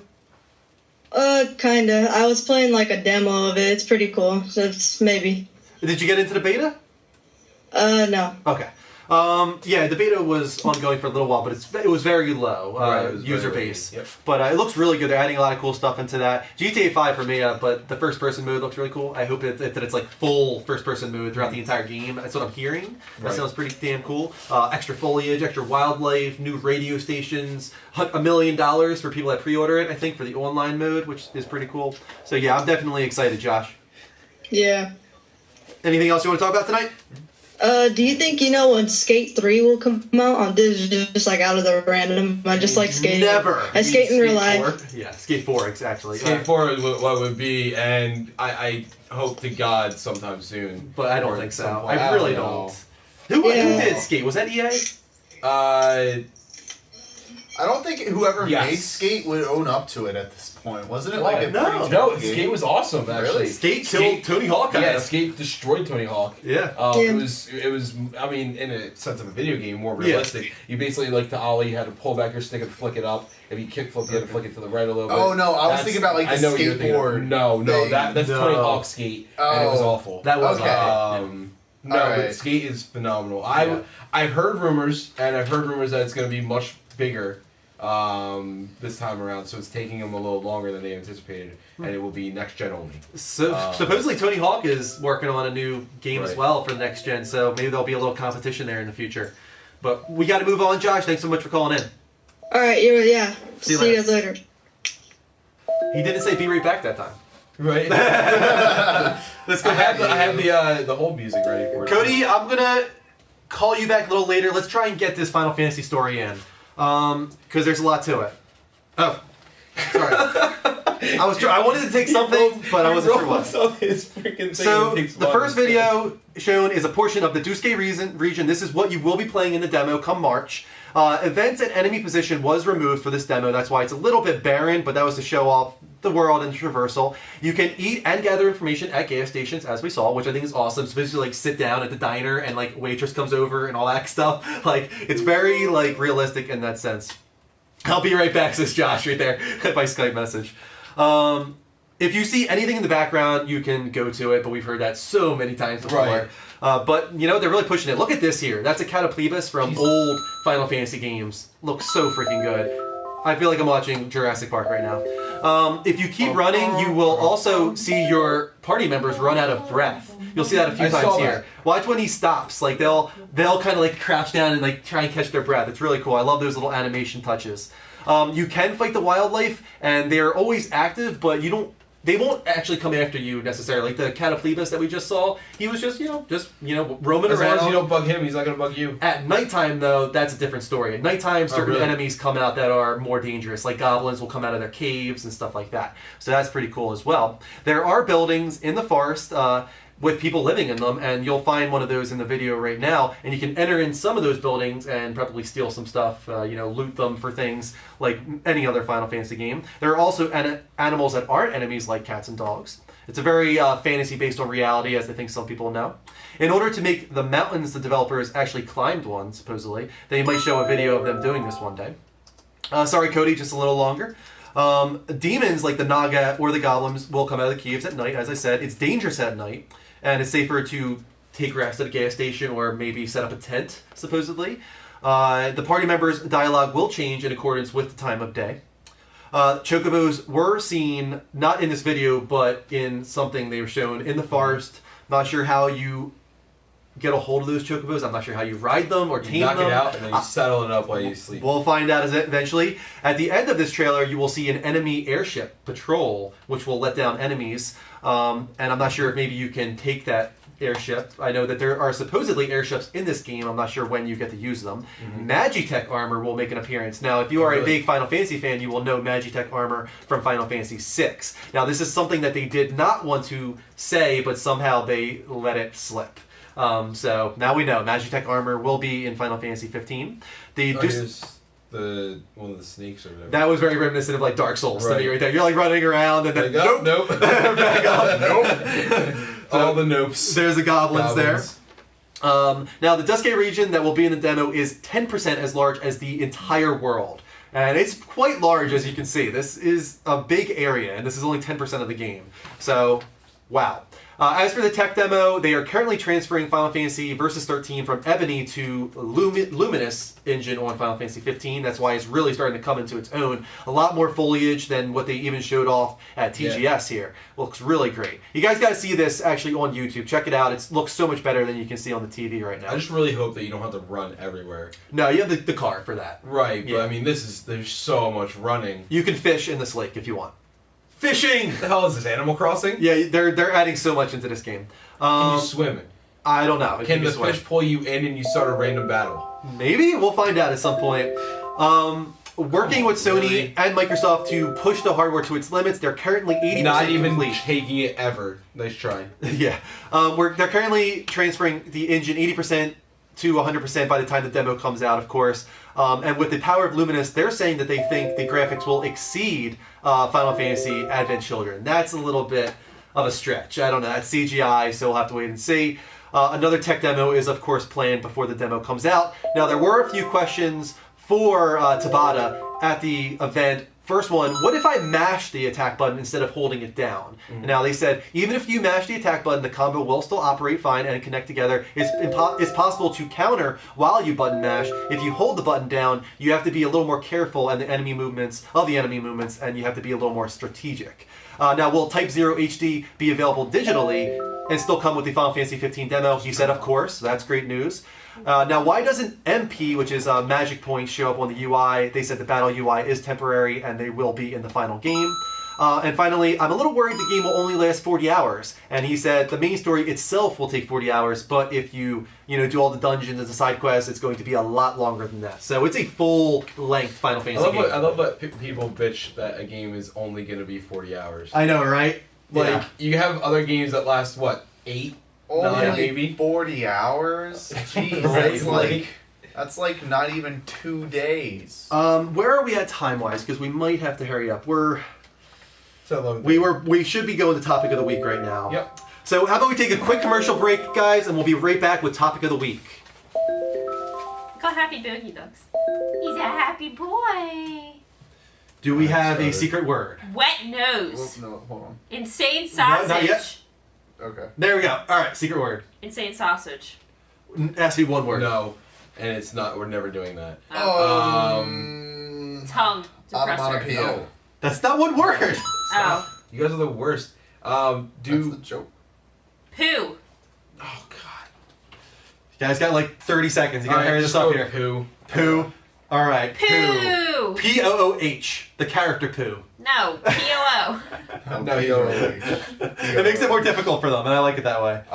Just turn off Skype. If I that's did. Constantly I did. Turn off Skype for now. Do you have a timer running or no?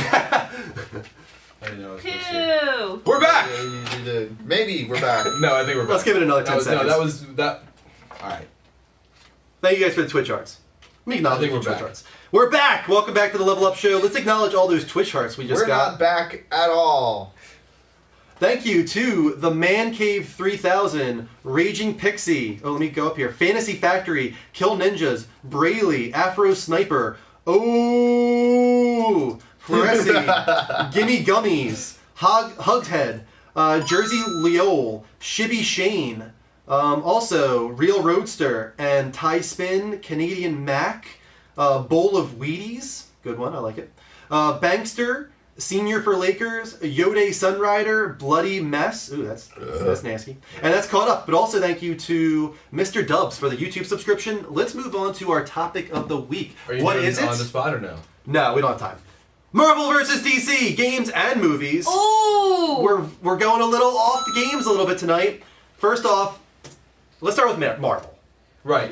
Let's start with why we're doing this. Yes. Because of past the week, Marvel stuff. I think what was it, Monday? Yeah. Like Monday, the G chat we had just blew up. Yeah. We were just so excited. Out of nowhere, all the announcements of all basically the slate of all the movies coming out. Yeah. Between both by Tuesday, we had an enormous slate of all the movies from Marvel, all the movies from DC. Yeah. DC is doing their whole. They're going between all the movies, including. Well, Justice League let's and go everything like through that. the whole lineup one Marvel by now one. has their next ones. Marvel Cinematic Universe. The first one is Ant-Man, and we've known about that for a while. Paul Rudd, and I think maybe even Michael. What's his name? Douglas is the old Ant-Man, all that good stuff. That comes out July 2015. That's pretty exciting, but they did have a lot of changes when it comes to directors and stuff like that. Hopefully still good. Going to bring in a little bit more comedy than the other ones that we're about to see. After that, you have a darker one for sure. No, you can keep it playing. Oh, okay. Civil War. Now, what is Civil War? All right. Go ahead. All right. So basically, Civil War starts. The shortened version, there's so many superheroes and supervillains in the world. You have all these different tiny teams and everything like that, and this one smaller team of younger people decide to take on these villains. This one guy has a power that essentially blows up and creates an atom bomb inside, I think it's right outside of Maine, ends up killing a ton of people, including an entire school and all the children around it. So the government steps in and says that all superheroes are required to disclose their real identities and their names and everything like that. And surprisingly, Captain America is on the side that's against this, while Tony Stark is all for this. Tony is taking the side of, yes, we need to know and we need to have preparation, whereas Captain America, freaking, what's his name? God, I can't remember. Steve Rogers, thank you. What did you say? Nothing. Is against it, saying it's against rights of freedom. So they start these two warring factions, and it's pretty big. It's pretty large. After that, we have Doctor Strange And we're hearing some We actually have now rumors when it comes to confirmation. actor, right? Yes, we do have a confirmation of who the actor is. Is it Benedict Cumberbatch? Yes, it is. Oh. We were all surprised. There was a lot of rumors. They were trying to get Joaquin Phoenix for the longest time. And that would have been okay, but it fell through. He didn't want to do it. He said there was a lot of responsibility on his part, that he had to, go through all these processes. Plus, it's a lot of CGI work, which he's not really used to and he doesn't really like. Plus, he does some really strange roles. Right, which I don't have a problem with that. But I didn't think he fixed this. Now, Benedict Cumberbatch was actually everybody's first choice when they announced that they were going to do a Doctor Strange movie. And actually, he was a mock-up. Someone did a mock-up like about a year ago or so. So this is really welcome news. So definitely. I'll say for this. The voice works. Oh my god, everything works. Just everything about him works. After that, Guardians of the Galaxy 2, guys. This was everybody's favorite hit, and a lot of people were surprised with how Guardians of the Galaxy did originally. I still haven't seen it. I'm so excited to see it. I still haven't believe seen you it. haven't seen it. When does it come out? It'll come out on Blu-ray pretty soon. Yeah, it comes out on Blu-ray December 9th, I believe it is. Okay. So it's relatively soon. Great. So excited to see it. This sounds interesting. Now, Ragnarok. I am not big on the Thor universe. I am not big on the Thor movies. But we know what Ragnarok means, and that typically means the end of a world. Yes, so. and that's actually what they said. They actually have been releasing statements on it. This is going to be the largest shake-up to the Marvel universe. I think this is the last entry of films before Infinity Gauntlet, if I remember right. We're about to find out what the next one is. The next one after Thor was... Give it a sec. So, and if it is... Black Panther. Now, this is going to be played off a little bit in the coming Avengers. Yep. You see the villain of Black Panther in it played by Andy Serkis. So he's going to eventually turn into that. Plus, you saw a little locale at a couple points in South Africa. So this is actually going to lead directly right into that. Thank you for the Twitch arts, and there's also some concept art for Black Panther Online. Check that out. Now, Captain Marvel. Not a surprise to a lot of people, but a lot of people don't know who Captain Marvel is. They confuse her with Captain America. Yeah. Captain Marvel is a woman, Carol Danvers, I believe is her name. Blonde woman. So everybody's like wondering. Me personally, I actually think I think now she's grown up enough to it. I think if she wants to try it, I think Hayden Panettiere could do it.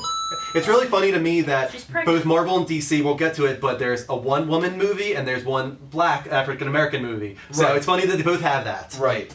So but she's a big part, and she'll play a huge part in the Infinity Gauntlet. That's why she's going to be in the next one. And I guess Black Panther's going to take the place of somebody else that can't be in it, Wolverine. And now we're finally getting to the big one. That's going to be it.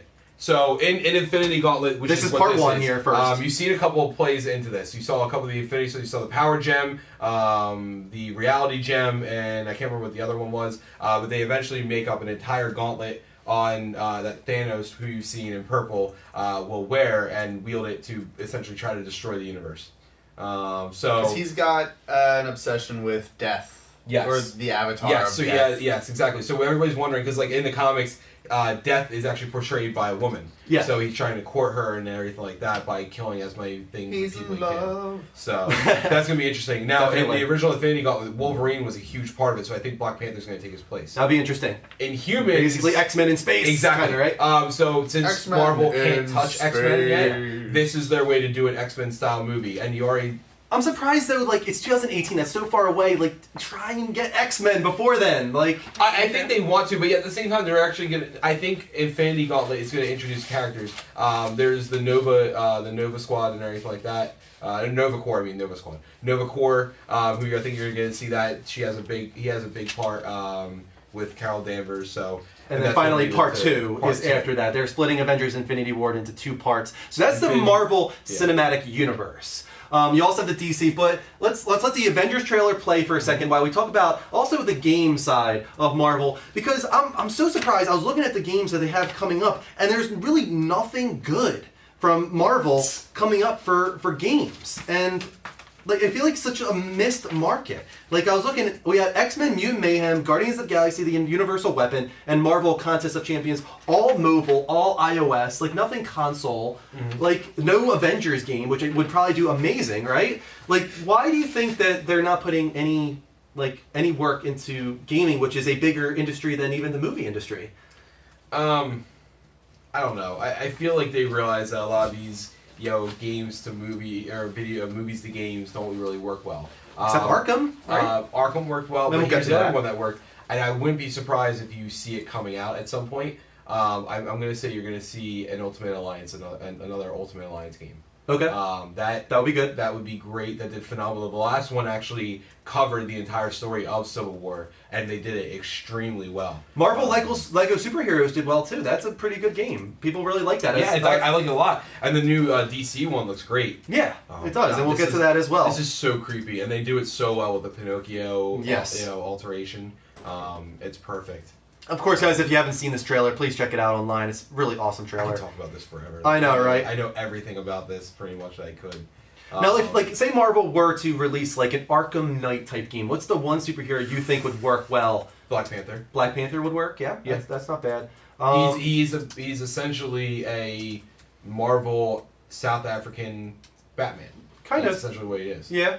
I could see that work, and that would be pretty cool too, because we don't have enough African American like protagonists in games. You know, we don't see that too often. That's something I think Marvel's trying to address in the comic book world. They recently redid a bunch of superheroes to bring in a lot of diversity. Yeah, like Spider-Man. Yeah, they did for Miles. Miles, exactly. Which he's not African American. He's do you remember what he is? He's Hispanic. Hispanic? Yeah, Puerto Rican. If I remember right. So that right there, actually, what I was talking about before, for Black Panther. Right. Barry says because old games were so bad. There are a ton of terrible Marvel games, but Arkham shows that you can do a superhero game in a great way, and it'll sell well. People want them. There's not enough of them, so if there were to be great Marvel superhero games, people will pick them up. I think. Right. So that right there is Andy Serkis playing what everybody's assuming is a guy named Ulysses Claw. Okay. Which, if you look at the comics, this is like amazingly accurate. Like it's 100% on it. Cool. So very cool. And we also have a little shot of a Thor ballerina there for some reason. I don't know what that's all about. I always hate that shot in this trailer. It's like, why ballerinas? It doesn't fit with the rest of the trailer. You'll see. It plays into it. Okay. The Hulkbuster armor is going to be interesting. But you actually even start to see some, antagonization between, Steve Rogers and Tony Stark. Yeah, they're setting that up. Which is great. And there's your first really good shot there of and Tony Stark will be in the next Captain America movie. Yeah. So it's going to be a couple other heroes. It's not going to just be the, I'm Steve Rogers by myself. All right, let's fast forward a little bit and let's get to the DC Cinematic Universe real quick, because they're also trying to fight back for sure. And the first one, of course, is Batman vs. Superman: Dawn of Justice, coming summer of next year. Looks really exciting. We got that leaked footage from Comic-Con showing Batman on top of the roof with the bat signal, having armor on. Right, and if anybody doesn't know, it's going to be taking over the whole thing for Batman Returns, which it's actually, there's a cartoon version of it, or Dark Knight Returns, sorry. Yeah. Which is, there's a cartoon movie for it. There's the graphic novel originally was amazing as it was. And a lot of people, it's funny, people don't realize that they had a girl Robin, so everybody's getting confused how they're casting a girl for Robin. No, that's part of the thing. And it gets pretty intense. Yeah. So I'm actually really excited. This is interesting that they're doing. No Harley Quinn. Yeah, they said no Harley Quinn, which I'm fine with because it's very tough to do that character the right way, especially because there's so many variations of her. See you, Brain Cat. Thanks for stopping in. But you got Deadshot, you got all of them. Maybe it's going to be great. Wonder Woman's going to be great. I don't really agree with who they chose. Gal Gadot, yeah. I don't like her. She's definitely not at the look that some people were expecting. No, not at all. I didn't want the overly pretty, like the whole, what's her name that did April and Teenage Mutant Ninja Turtles? Megan Fox. Yeah, I didn't like her cast as originally when we were talking about like a TV show or something else for it. But I definitely don't like Gal Gadot either. We're getting some comments. People were saying, I think, that they would like to see a Wonder Woman game, and then Harry said Rocksteady could make it work if anybody. Strong female lead character. I don't think that Rocksteady, me personally, I mean, not that I have anything wrong with Rocksteady, but if you're going to do a Wonder Woman game, you have to incorporate her, superpowers and everything like that. Yeah. Whereas Rocksteady is very they're past. More gadgets. Exactly. It's more based on reality. So it would have to be somebody that's handled. I would say, I don't know who would do it. Yeah. We got Lionhammer saying that he thinks they're trying to do too much with Superman versus Batman. Like it's just too cluttered. There's too much going on. I agree. I guess I see what you mean, but you gotta look at like comic events. Yeah. And it's not. You're now at a time where the people making the comics have a lot more influence on what's being made for the movie, and that's their events have so many things going on with it. Yeah. But it has to lead into this. The first part of right. Justice League. Right. Now, I think the only one on here that's not going to be in it is Green Arrow. I don't think they're setting up Green Arrow to be in the film. And it's really disappointing because, and I get they don't want to confuse people with the tie-in to the TV show, but you have the Flash in there. Yeah. I don't understand the issue with it. Definitely. But that's going to be, I think that's going to be great. That's their Avengers. I'm interested to see who they're going to reboot Green Lantern with. I'm hoping that they do John Stewart, the Black Green Lantern instead. Okay. If it's a white guy, I think Bradley Cooper will be really good. Yeah, he would, but I really hope they do John Stewart. After that, we got The Flash, and we know who's playing him now as well. It kind of came out of nowhere. We got Ezra Miller. You guys might know him from Perks of Being a Wallflower. He's a young guy. They're going with a young Flash for sure. Which, Flash is young. Yeah. Flash is supposed to be young. Like, the more you got into it, obviously, he grew up. But he's a young kid, and his character, he likes the superheroes more than, any of the other superheroes. They just don't want to be superheroes. Mikael says he thought Man of Steel was a really flawed movie. We got DC is introducing too many heroes at once. Now, that's a really good point, though. Look at how Marvel's done it. They're bringing in these characters, and they've been bringing them in over the past, 4 years now? And DC is trying to play catch-up. Well, here's what I'm going to tell you. How many people out there really knew anything about superheroes besides, for Marvel? People know what the Hulk looks like. People know, friggin' Captain America, but no one really knew. That brings up a really Iron good Man point. Let's look at the DC lineup. These are much more iconic characters, Exactly, and that's the thing. They know that people know these. Everybody. Even if you're not into comics, Aquaman is probably the least known out of all of them. People still know Aquaman. People still know Aquaman if for nothing else than the jokes. Yeah, exactly. South Park and Family Guy stuff. Other than that, how do you stop Aquaman? You pick him up and you put him in a desert. Win. Yes. Exactly. So it's good. Look back. Wonder Woman. Everyone knows Wonder Woman. Batman, Superman, Flash. Those are very recognizable heroes. Whereas Marvel had a lot fewer. Is this going to be as good as Vincent Chase's Aquaman? This is going to be interesting because I feel like they're going to a dark version of Aquaman. I hope so. And I am all for that. Aquaman is a beast character that is really underplayed. Now, do you know what that logo is? Yes. Okay. You know what that logo is. Yes, of course. Well, you looked it up. Yeah. Well, I know it. I'm very interested in now. It looks a lot like Flash, but it's not Flash. But it's not. I'm very interested in who they're going to play to get to play both Shazam himself, which is what this is, as well as Billy Baxter. That I am very eager to see. We know who Black Adam is, though. Yes, Black Adam is The Rock, and good choice. I think that's great. Great choice. I don't know of anybody else I could think of in general that would be better for it. Barry says DC trying to rush and play catch up with Marvel, screwing up. I don't think they so, are. man. They are playing catch up. There's no denying that. But I don't know. They have. If their work in the cartoon versions is any indication, they have this in the bag and they're going to wipe Marvel up, from the ground up. Well, that's big words there. No, but part 2, Justice League comes after that, but we still have a few more things to come. After the second part of Justice League, I'm pretty sure we're getting to the end of their lineup.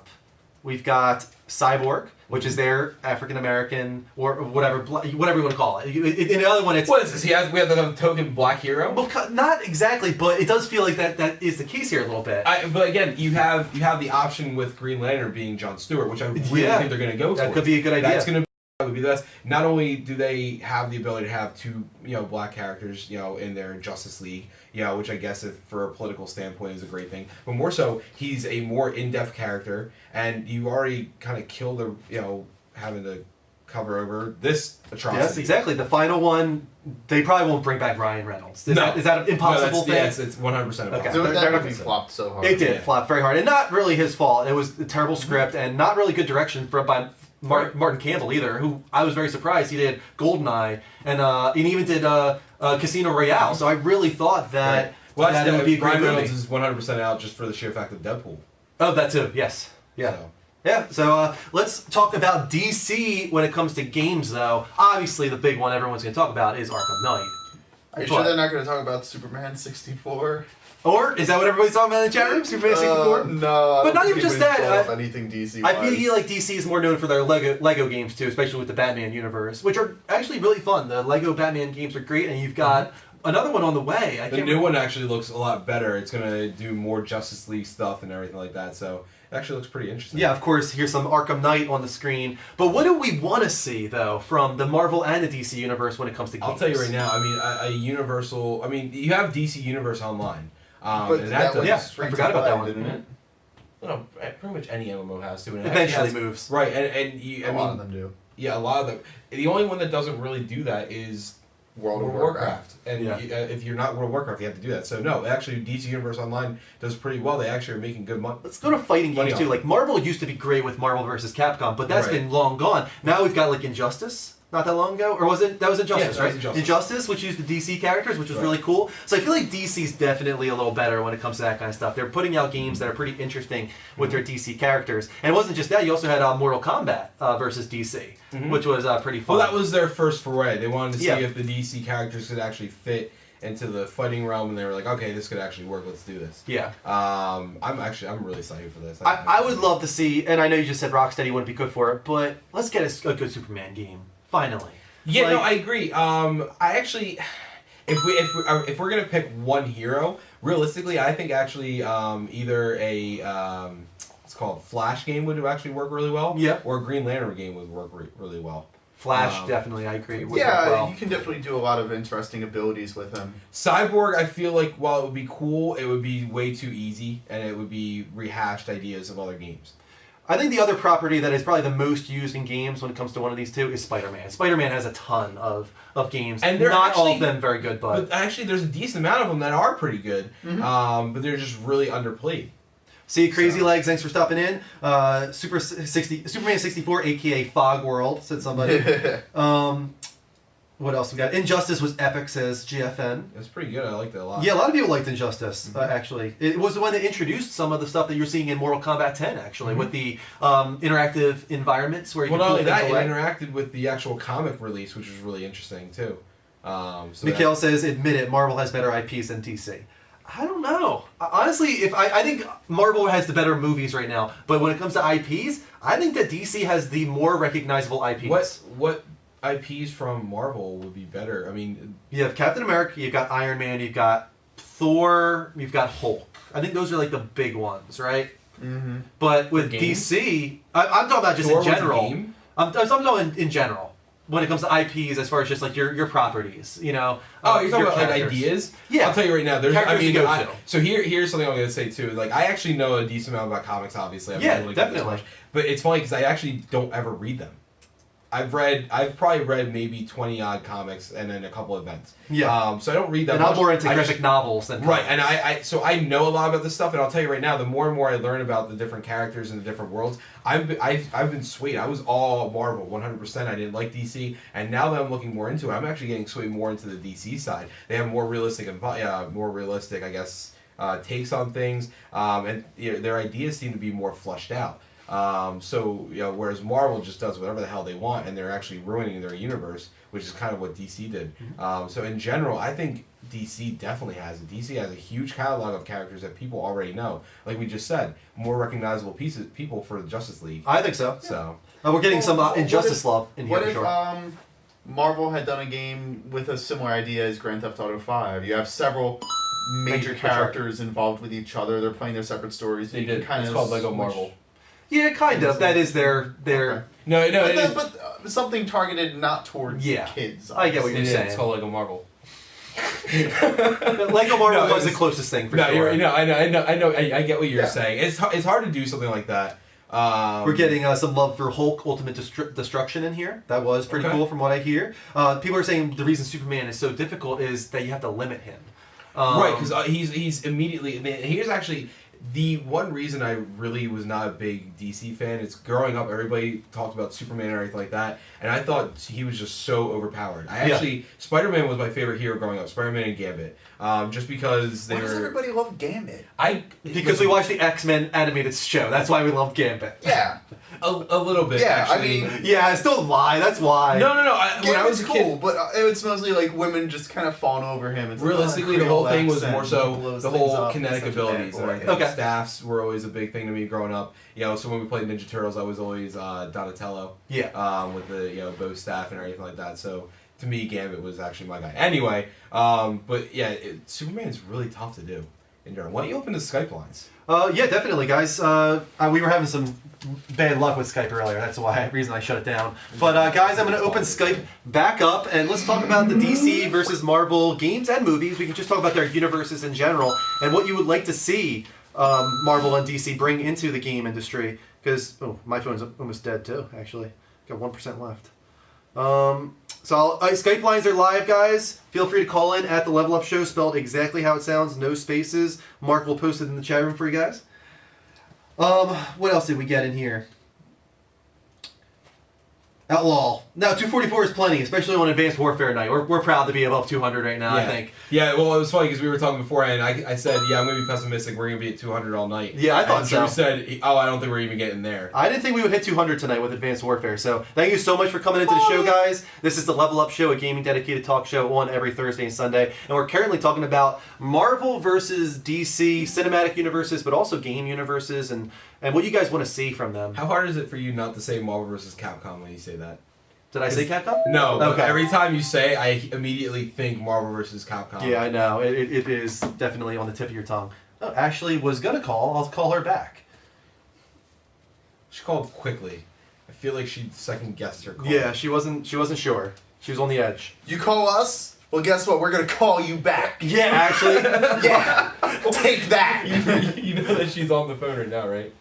Yo. Oh, never mind. Oh my God. He's on the phone right now. Hey, Ashley, how you doing? How's it going, man? How's it going, guys? Doing well. What's going on? We're talking about Marvel versus DC. What's your judgment? You see, there's so many things I could say about Marvel and DC. I think Marvel have a bit more of an iconic history. Okay, you think so? Why do you say that? Well, from younger days, I mean, if we're going back to the days like maybe Dreamcast times, maybe even before that, you had Marvel superheroes, Marvel vs. Capcom 2, which I think everybody that knows games and knows Marvel. One of the best fighting games ever made. I agree with that. So on the other side, you have DC, but DC's they have more of a dark history. Their comics and the way everything's played out, the stories, the heroes, they have a lot more darker side to them. Whereas Marvel, they're a bit more playful. There's not really too much violence and everything like that. So with DC, like especially Batman, for example, you've seen it in the games. Batman has a really, really dark side to him. So they have a bit more gore, a little bit more violence, and as you get older, you kind of drift off onto that mindset. You like to see a bit more, and you like to see heroes, have a bit more of a mean streak rather than be all nicey. So yeah, sure. When it comes to games, though, which Marvel or DC, doesn't matter, which comic hero would you really like to see utilized in a better way? Ooh, I'll say DC. You think DC is the one that's lacking there? Well, actually, no. To be honest, nah. It's Marvel at the minute. DC, they've got a lot more going on for them, but I don't know how they're going to try and expand on what they have so far. I mean, because right now, the only things that you really see is Batman. I mean, Batman's the major player in this game. Other than that, apart from things like Injustice and stuff like that, I think it opens up doors to other games from other characters in the DC universe, but it's quite difficult to say, really. I mean, you just have to wait and see what comes along.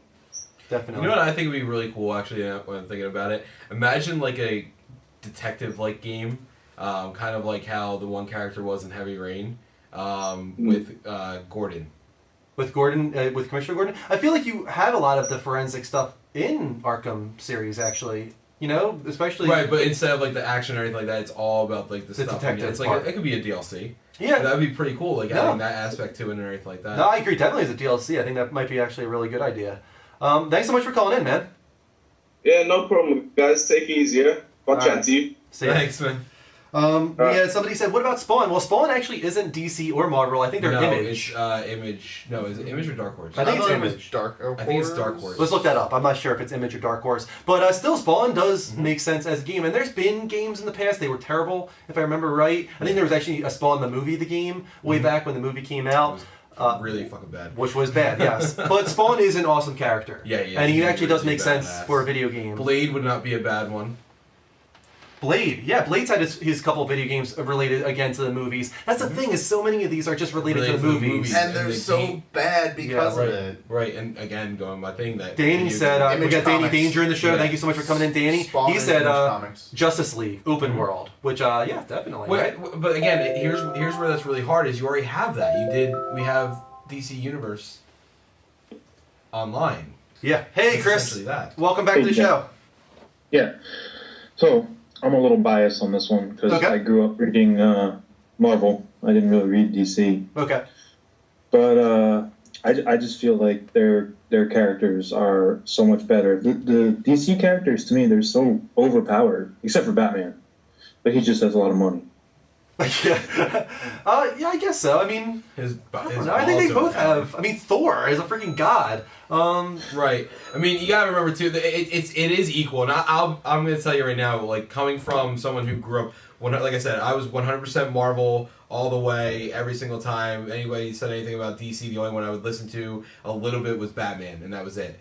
But now when I'm looking over, like as I'm learning more, and I'm actually starting to read a couple comics here and there, I'll tell you right now, DC has some good stories. Not saying that I hate Marvel or anything like that, but I'm giving DC a lot more credit now than I ever used to, just because there was a lot I just didn't know about them. But no, I mean, Marvel definitely has some from people. I mean, and you're right, there's a lot more people that were really, like, Spider-Man was a boy. You know, Tony Stark is Iron Man, and, you know, he was more down to earth, whereas he's right, there's more supernatural, you know, stuff going on in DC, I guess. Yeah. Billy Reese just said Thor is stronger than Superman. I'm not sure if that's true when it comes to comics, but that's where we get into a whole other territory if we bring that up. It's like it's hard to measure that type of stuff. One thing you guys didn't mention though is the Netflix deals. There's like 5 shows. Right.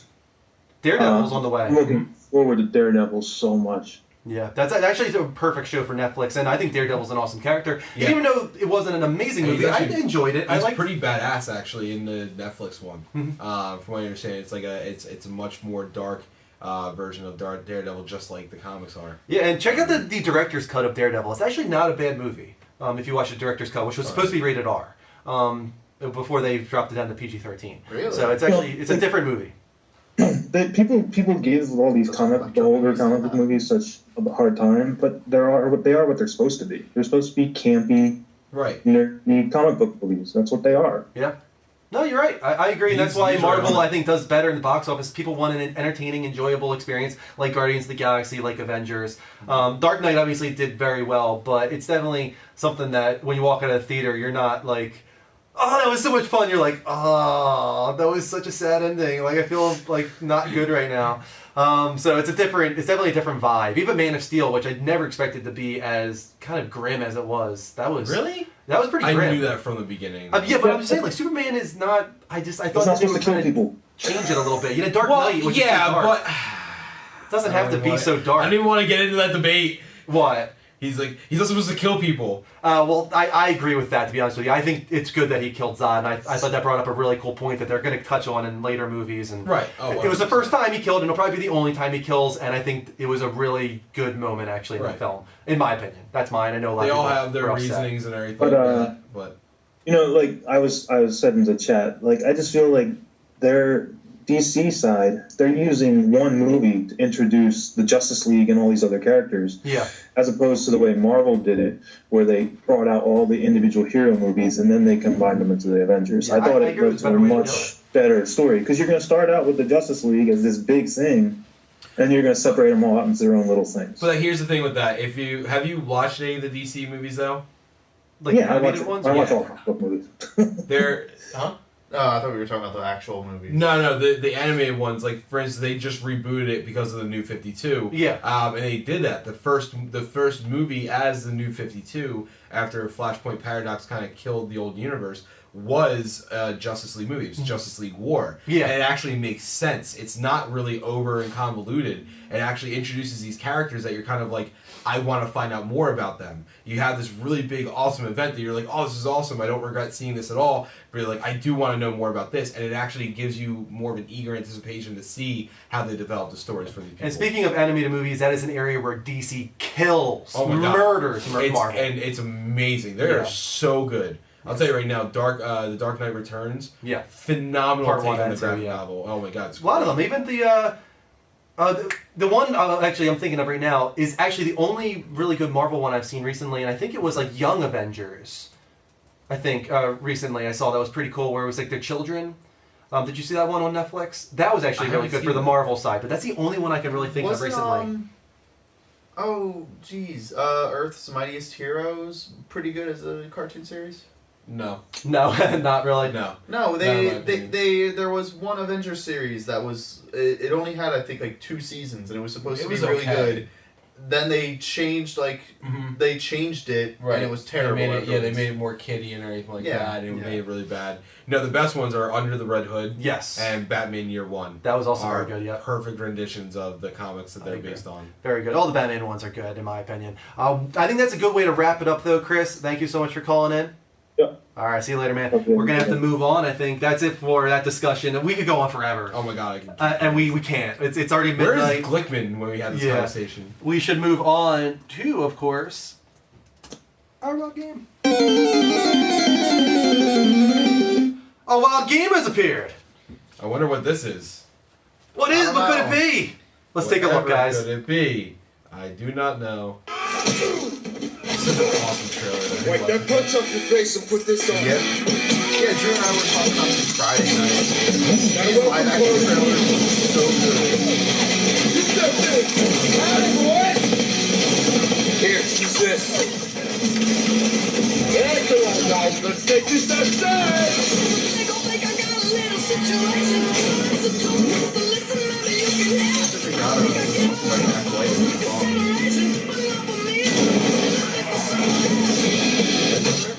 Hey, what are you doing? What are you doing? We don't kiss ghosts. He was really good for this part. That's Taylor Kidd. What up? Taylor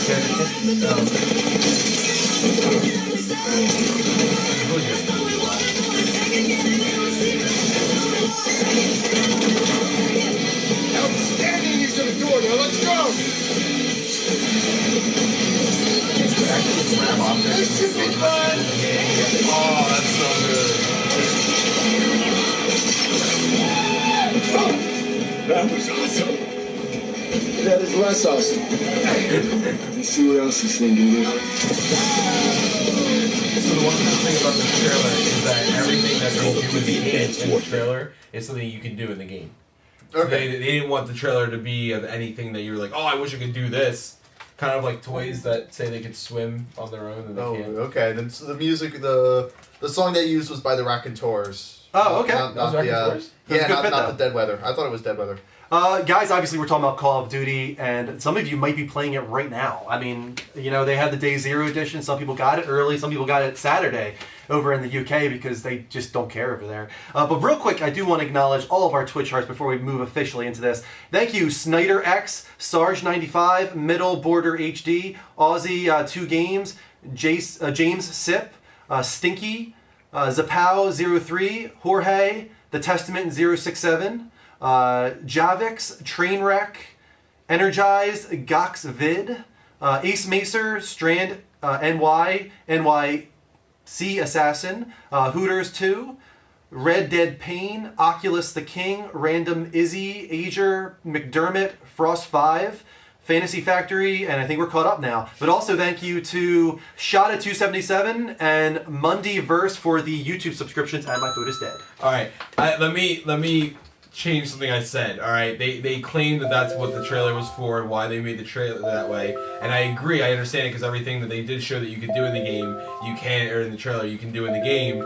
No, you can't kiss goats. Okay. They said That's in not- the trailer, that's we not- don't kiss goats. Yeah, exactly. Yeah, he did say that we don't kiss goats. So there you We don't go. kiss goats. The trailer is 100% accurate. Who's going in? Master Rager, but we really need. We're gonna Yeah, run we're out of time if we don't talk about this. Sorry, guys. No Skype calls right now. We should take that down. But your phone's dead. My phone's dead. Don't acknowledge the banner. Everybody's phones are dead. So guys, Call of Wait, mine Duty isn't. out right now. If you have Day Zero, out Tuesday. If you don't, if you pre-ordered at GameStop, you get Day Zero. You guys already know that if you pre-ordered. But this is the first Call of Duty from Sledgehammer Games. They are now the Triforce of developers on the series, including Infinity Ward and Treyarch Games, as I think most know. Infinity Ward has been very well known for the Modern Warfare series, but also worked on Ghost. And then you've got Treyarch, who was focused on Black Ops, a series that actually has become a fan favorite, I think. And Advanced Warfare might turn into a new branch of Call of Duty games for Sledgehammer if it does well, which it sounds like it might. Now, Sledgehammer has worked on Dead Space in the past. They haven't really worked on first-person shooters, per se, like this. This is new for them. Right. Is there something you want to say? So, no. Everybody's just talking about the goat thing, and then Possible says, wait, no kissing ghosts, I'm canceling. And it's pretty much that, the whole chat room. Yes. Sorry. Sorry. But let's talk about the single-player mode first. Oh, no, actually, sorry. First, let's talk about Sledgehammer and what they were meant to focus on, which is kind of interesting. Back when Modern Warfare 3 was in development, Sledgehammer was tasked with making a third-person Call of Duty, and it was supposed to be set during the Vietnam War. But Modern Warfare 3, at the time, with people leaving and all that good stuff happening, they needed help. So they went to those guys and said, sorry, you're 6 months into development on this, but we don't care. We need help on Modern Warfare 3. Sledgehammer put that game to rest, and I think probably thought, this is our opportunity, actually. This could get us into the mainline Call of Duty games, and look what happened. It seems like that's the case. Now they are a mainline Call of Duty developer on Advanced Warfare, which might become its own little branch.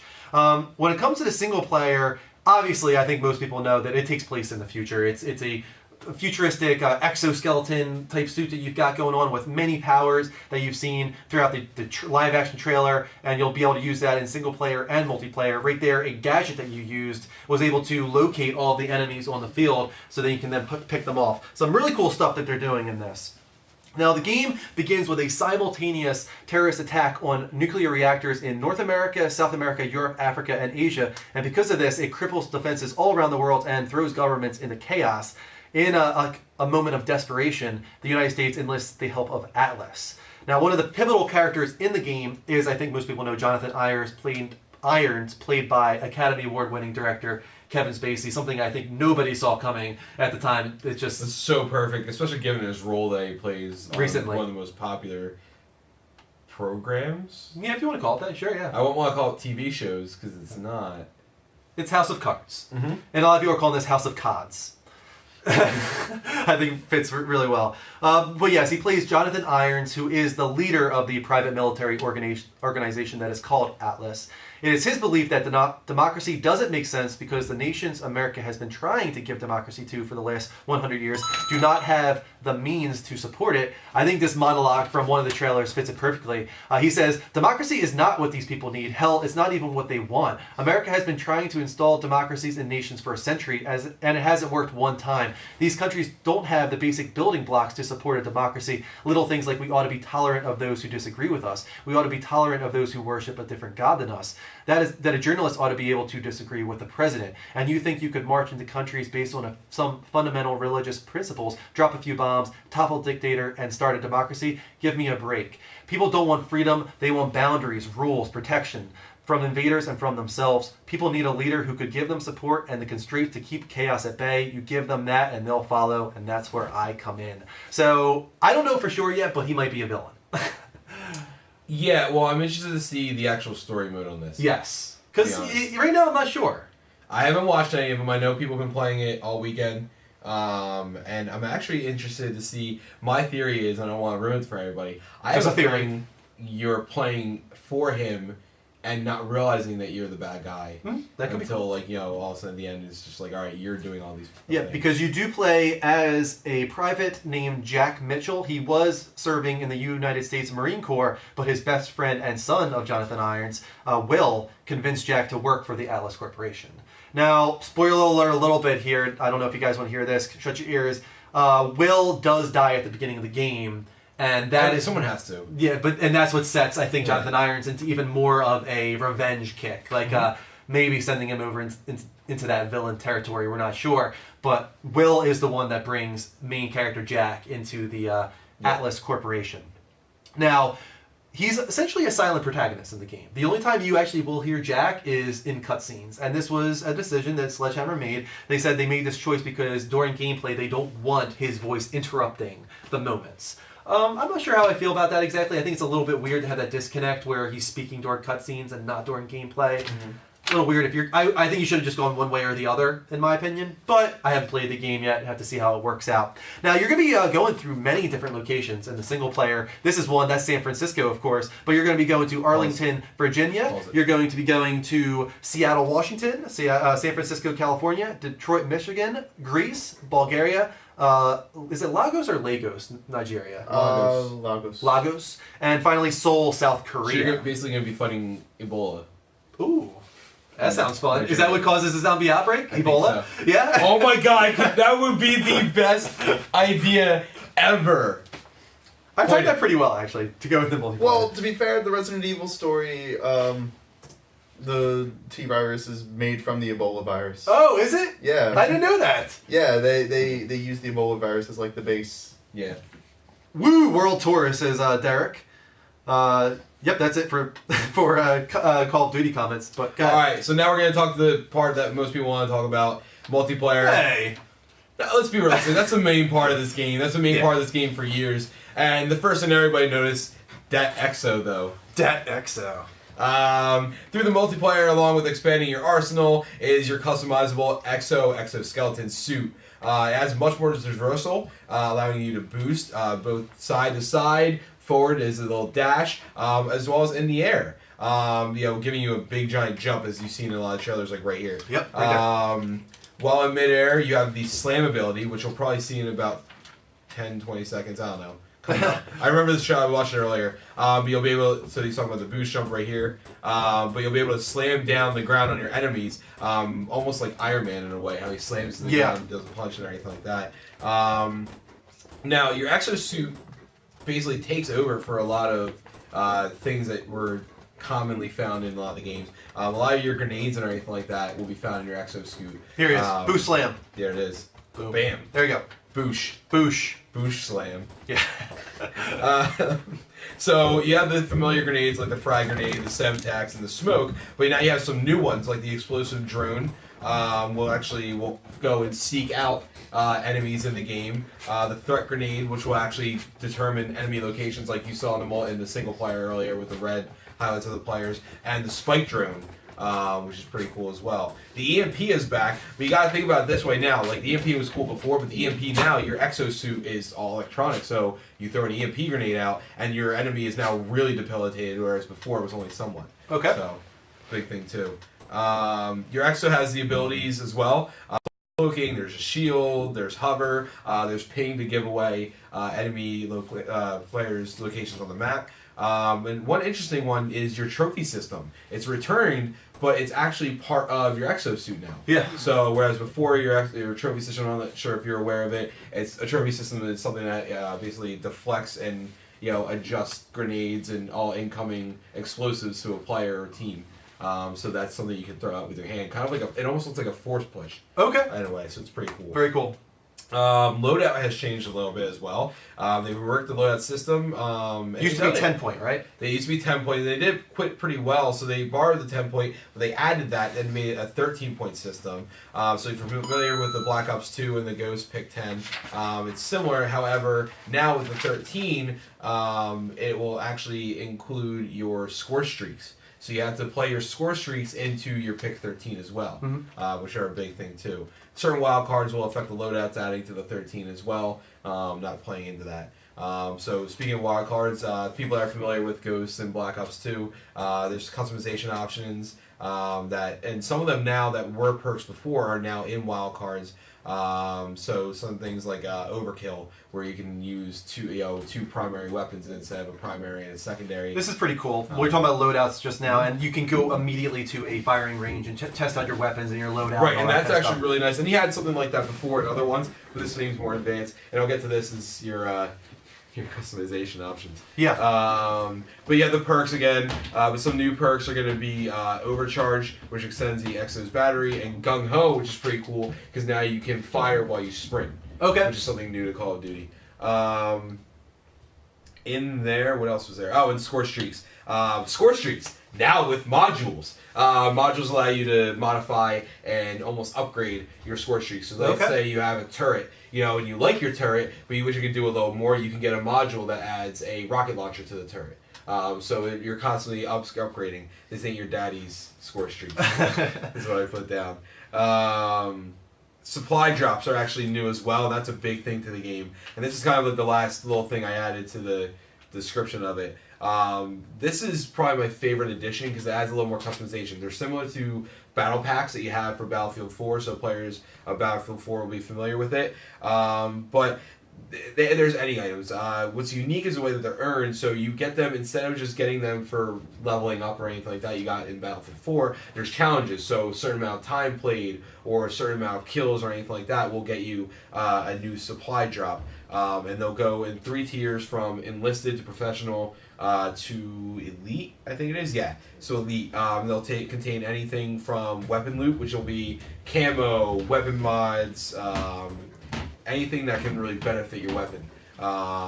Then you have character gear, which is more like Vayne, the cosmetic stuff. So goggles, knee pads. So anybody likes any of the Vayne players, all cosmetics like goggles, knee pads, shoes, hats, necklaces, earrings, lipstick. All right, maybe they're the last 3, but you guys get the idea. Anything that doesn't really do anything to affect the game, but just looks pretty, will be on in the supply drop for your character gear. And then reinforcements. This is something that you can use once in the match. Kind of basically, it's essentially giving you either an extra perk or a kill streak in the game. They'll rank up from there. So new maps look great. They've added some layers and everything like that to. He wants his bone. Boogie. They added some layers to each of the levels to give it more a little bit more traverse. However, this is my new favorite mode. It's basically like It's basically a game of keep away, where you hold the ball, but you actually have to shoot it. So it's like basketball meets keep away at the same time. It looks really cool, but there's some cool things like you can't shoot with it. So some of the strategy will be you're running at me and I have the ball. Well, I throw it to you, so you're disabled from shooting anybody and I kill you in the meantime. Gotcha. So it looks really cool, and that's actually my most eager, anticipated. Let's hear from some people. Hopefully somebody has played Advanced Warfare. We had somebody earlier. But guys, Skype is live at the Level Up Show, spelled exactly how it sounds.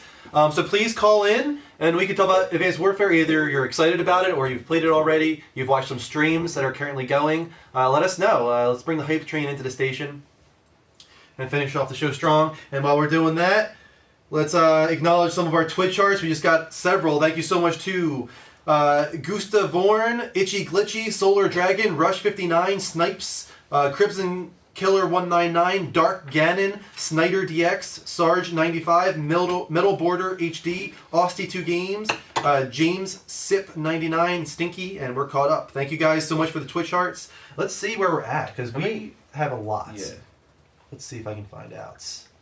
We are now at 1593. Can we get to 1600? Oh, I want to see that number. Oh man, that'd be insane. That would be 1444. Where we started tonight.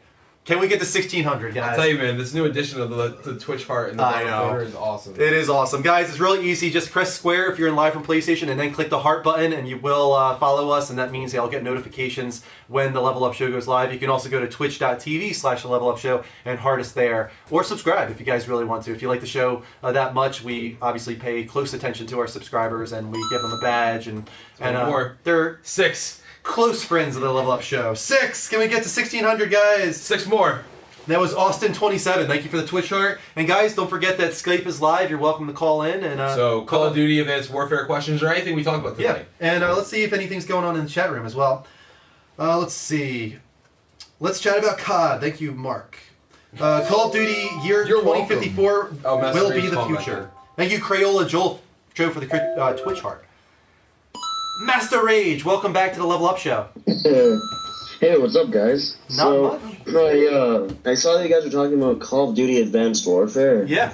And before you guys' show went live, I was kind of iffy on getting it, like, because I know I've played a lot of Call of Duties, and they always seem a bit like they're recycled, you know, they're really similar and stuff. So I was kind of hoping, because I kind of left and you guys were talking about it, is what's so special about Advanced Warfare besides that's in the future, you know? It's an entirely new developer, so it's going to be a different take on the series for sure. Sledgehammer's working on this one, and they are well known for the Dead Space series, and they were supposed to be working on a third-person Vietnam Call of Duty when they were pulled off of that. Yeah, we thought it was going to be more of like a dark, like character study type Call of Duty. So they were pulled off of that back when Modern Warfare 3 was in development, and I think that's what kind of pushed them into mainline Call of Duty. But really, the technology alone really pushes this into entirely new territory to the point where we almost wonder why Call of Duty is attached to the name at all. Right. It could be its own series.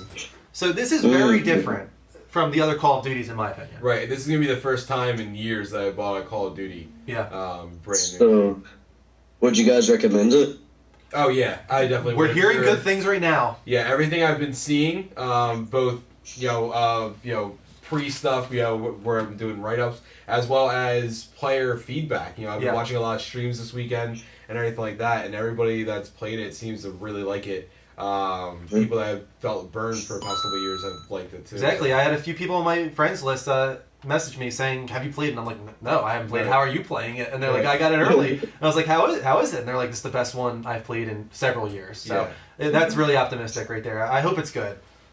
Yeah, and I did actually. So you guys mentioned it was made by Sledgehammer, right? Yeah, Sledgehammer. That's right. So that means that it's the same guys who made Timefall, right? No. That's Respawn. No? Respawn Entertainment was formed by Vince West and Adam Zappella. Yeah. They were part of Infinity Ward. They actually started Infinity Ward. The last game they worked on was Modern Warfare 2. Oh, okay. All right, never mind then. Yeah. Because I got confused there. I was going to say, if they made Timefall, then I could see the connection, but never mind about that. Yeah. No, it does have the vibes a little bit. Yeah, it does have a lot. They did borrow a lot from it, I think. I think they said, this company's doing this, we kind of need to do something like that. But I think it actually works, in my opinion, better in this game than it did for what I saw in Titanfall. So yeah, definitely. All right, so I'll definitely check it out then. Thanks for thanks for resting my thoughts on the game. No problem, man. Thanks for calling in. All right, thank you. See you later. Got a few comments in the chat room from Korean Horn. What do you guys think of share play functionality? Haven't used it yet, but I hear it works really well with good connection. We used it yesterday. Oh. Thank you to Derek for not being able to get past a certain point in the raid in Destiny. We had to have Racer X kind of help step in a little bit. How'd it work? And he said it actually worked pretty decently. He didn't have a very good internet connection. Okay. So it wasn't 100% perfect. And it wasn't the same graphic quality as it is on your own TV, but he said overall it actually worked pretty damn well. It's pretty easy. He was able to join it and then just join right back in with us because we were all in a party together. So it actually worked pretty good. So I was pretty relieved for it. So I'm definitely going to try that out probably for Advanced Warfare or Costume Quest or something. Also, we're above 1,600 now, guys. Yes. Thank you to Johnny HCG. Johnny HCG again? No, that was right now is Ryan Knepp.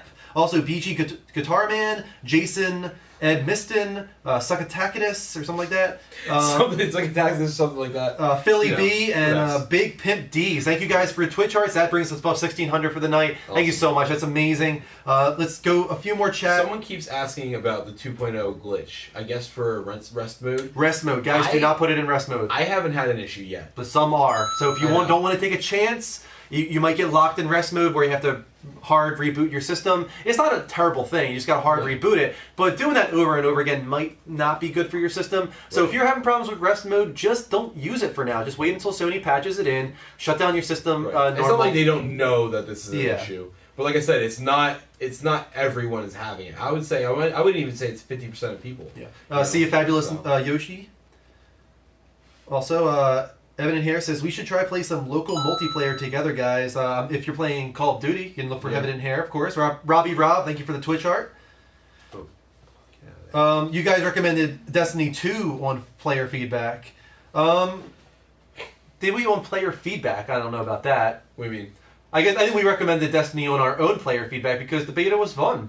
And I enjoyed it. Yeah. I still enjoy it. Yeah. I'm sorry that you don't enjoy it. Yeah. And it's not a terrible...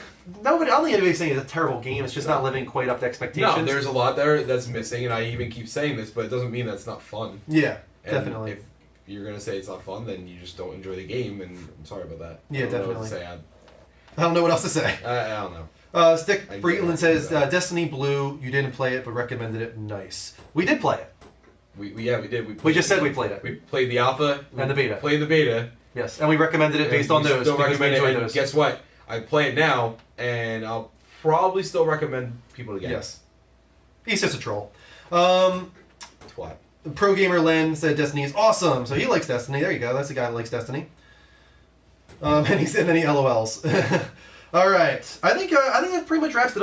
Unless we can get one more call, but I don't think so. But I hope you guys are excited for Advanced Warfare. A lot of people are playing it right now. Check out the streams going on. I think Crazy Legs is playing it right now.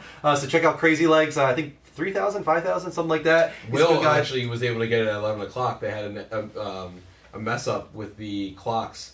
So some people were, if you pre-installed it and preloaded it, you were able to play it about an hour ago. Oh, interesting. Yeah. Very cool. I'm excited for you guys. I'm not going to pick it up. Hey, here we go. We got a call. Final call of the day.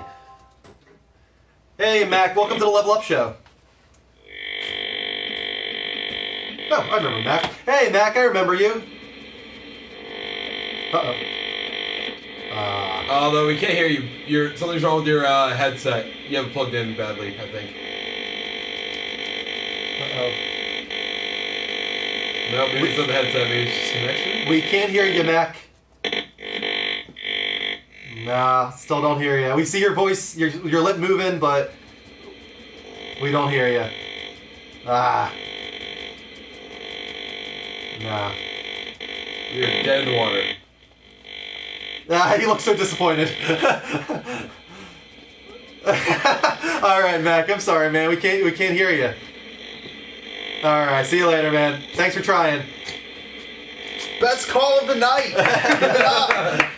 What's funny is that's better than most of the calls we got Thursday. Yeah, seriously. All right, that sucks because Mac's a good guy and we've talked with him before. Thanks so much for watching tonight, guys. We're above 1,600. We got over 160 hearts tonight. That's unbelievable. Thank you so much to all of our new followers. If you haven't yet, please go on twitch.tv/levelupshow and heart us there, or an easier way to do it if you're watching from live from PlayStation, just back out with the square button and then click the heart button. If you do that, you'll follow us as a Twitch member and you'll get notifications whenever the Level Up Show goes live, which is every Thursday and Sunday at 10 p.m. Eastern Time. Thursdays being Level Up Direct, which is entirely Skype calls and a lot of talking with you guys directly. And also you can follow us on Twitter, you can like us on Facebook, please subscribe on YouTube. We got maybe 8 or so YouTube subscriptions tonight. Really appreciate those because we archive all of our episodes on YouTube, game streams, divide them up into mini segments, all that good stuff. It's good if you guys miss something to check out our YouTube. And then finally, thank you for the PSN friend request tonight, guys. Yes. I am Drew M1788, Mike is Noob Guru, and we will of course add you after the show. And to those final couple Twitch hearts, thank you to Rock Your Ass, Toxic Viper, Woodster, Noah Pele, Phil1208, Weedster, Scoop Dog, another one from Tweaked Gamer, Robbie Rob, and Rynep. We also heard from him already, and that's it. Except one more. That was probably Tweaked Gamer. So thank you so much, guys. That is it for the Level Up Show. Hope to see you guys on Thursday for Level Up Direct. Until then, take care, level up, all that good stuff. So yeah. Good night, guys.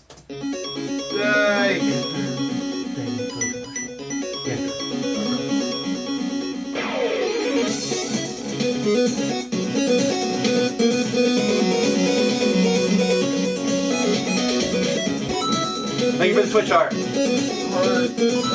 Thank you again. Love you guys. You guys are awesome.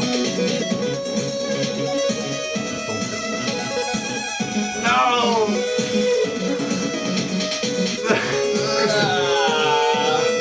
Close enough.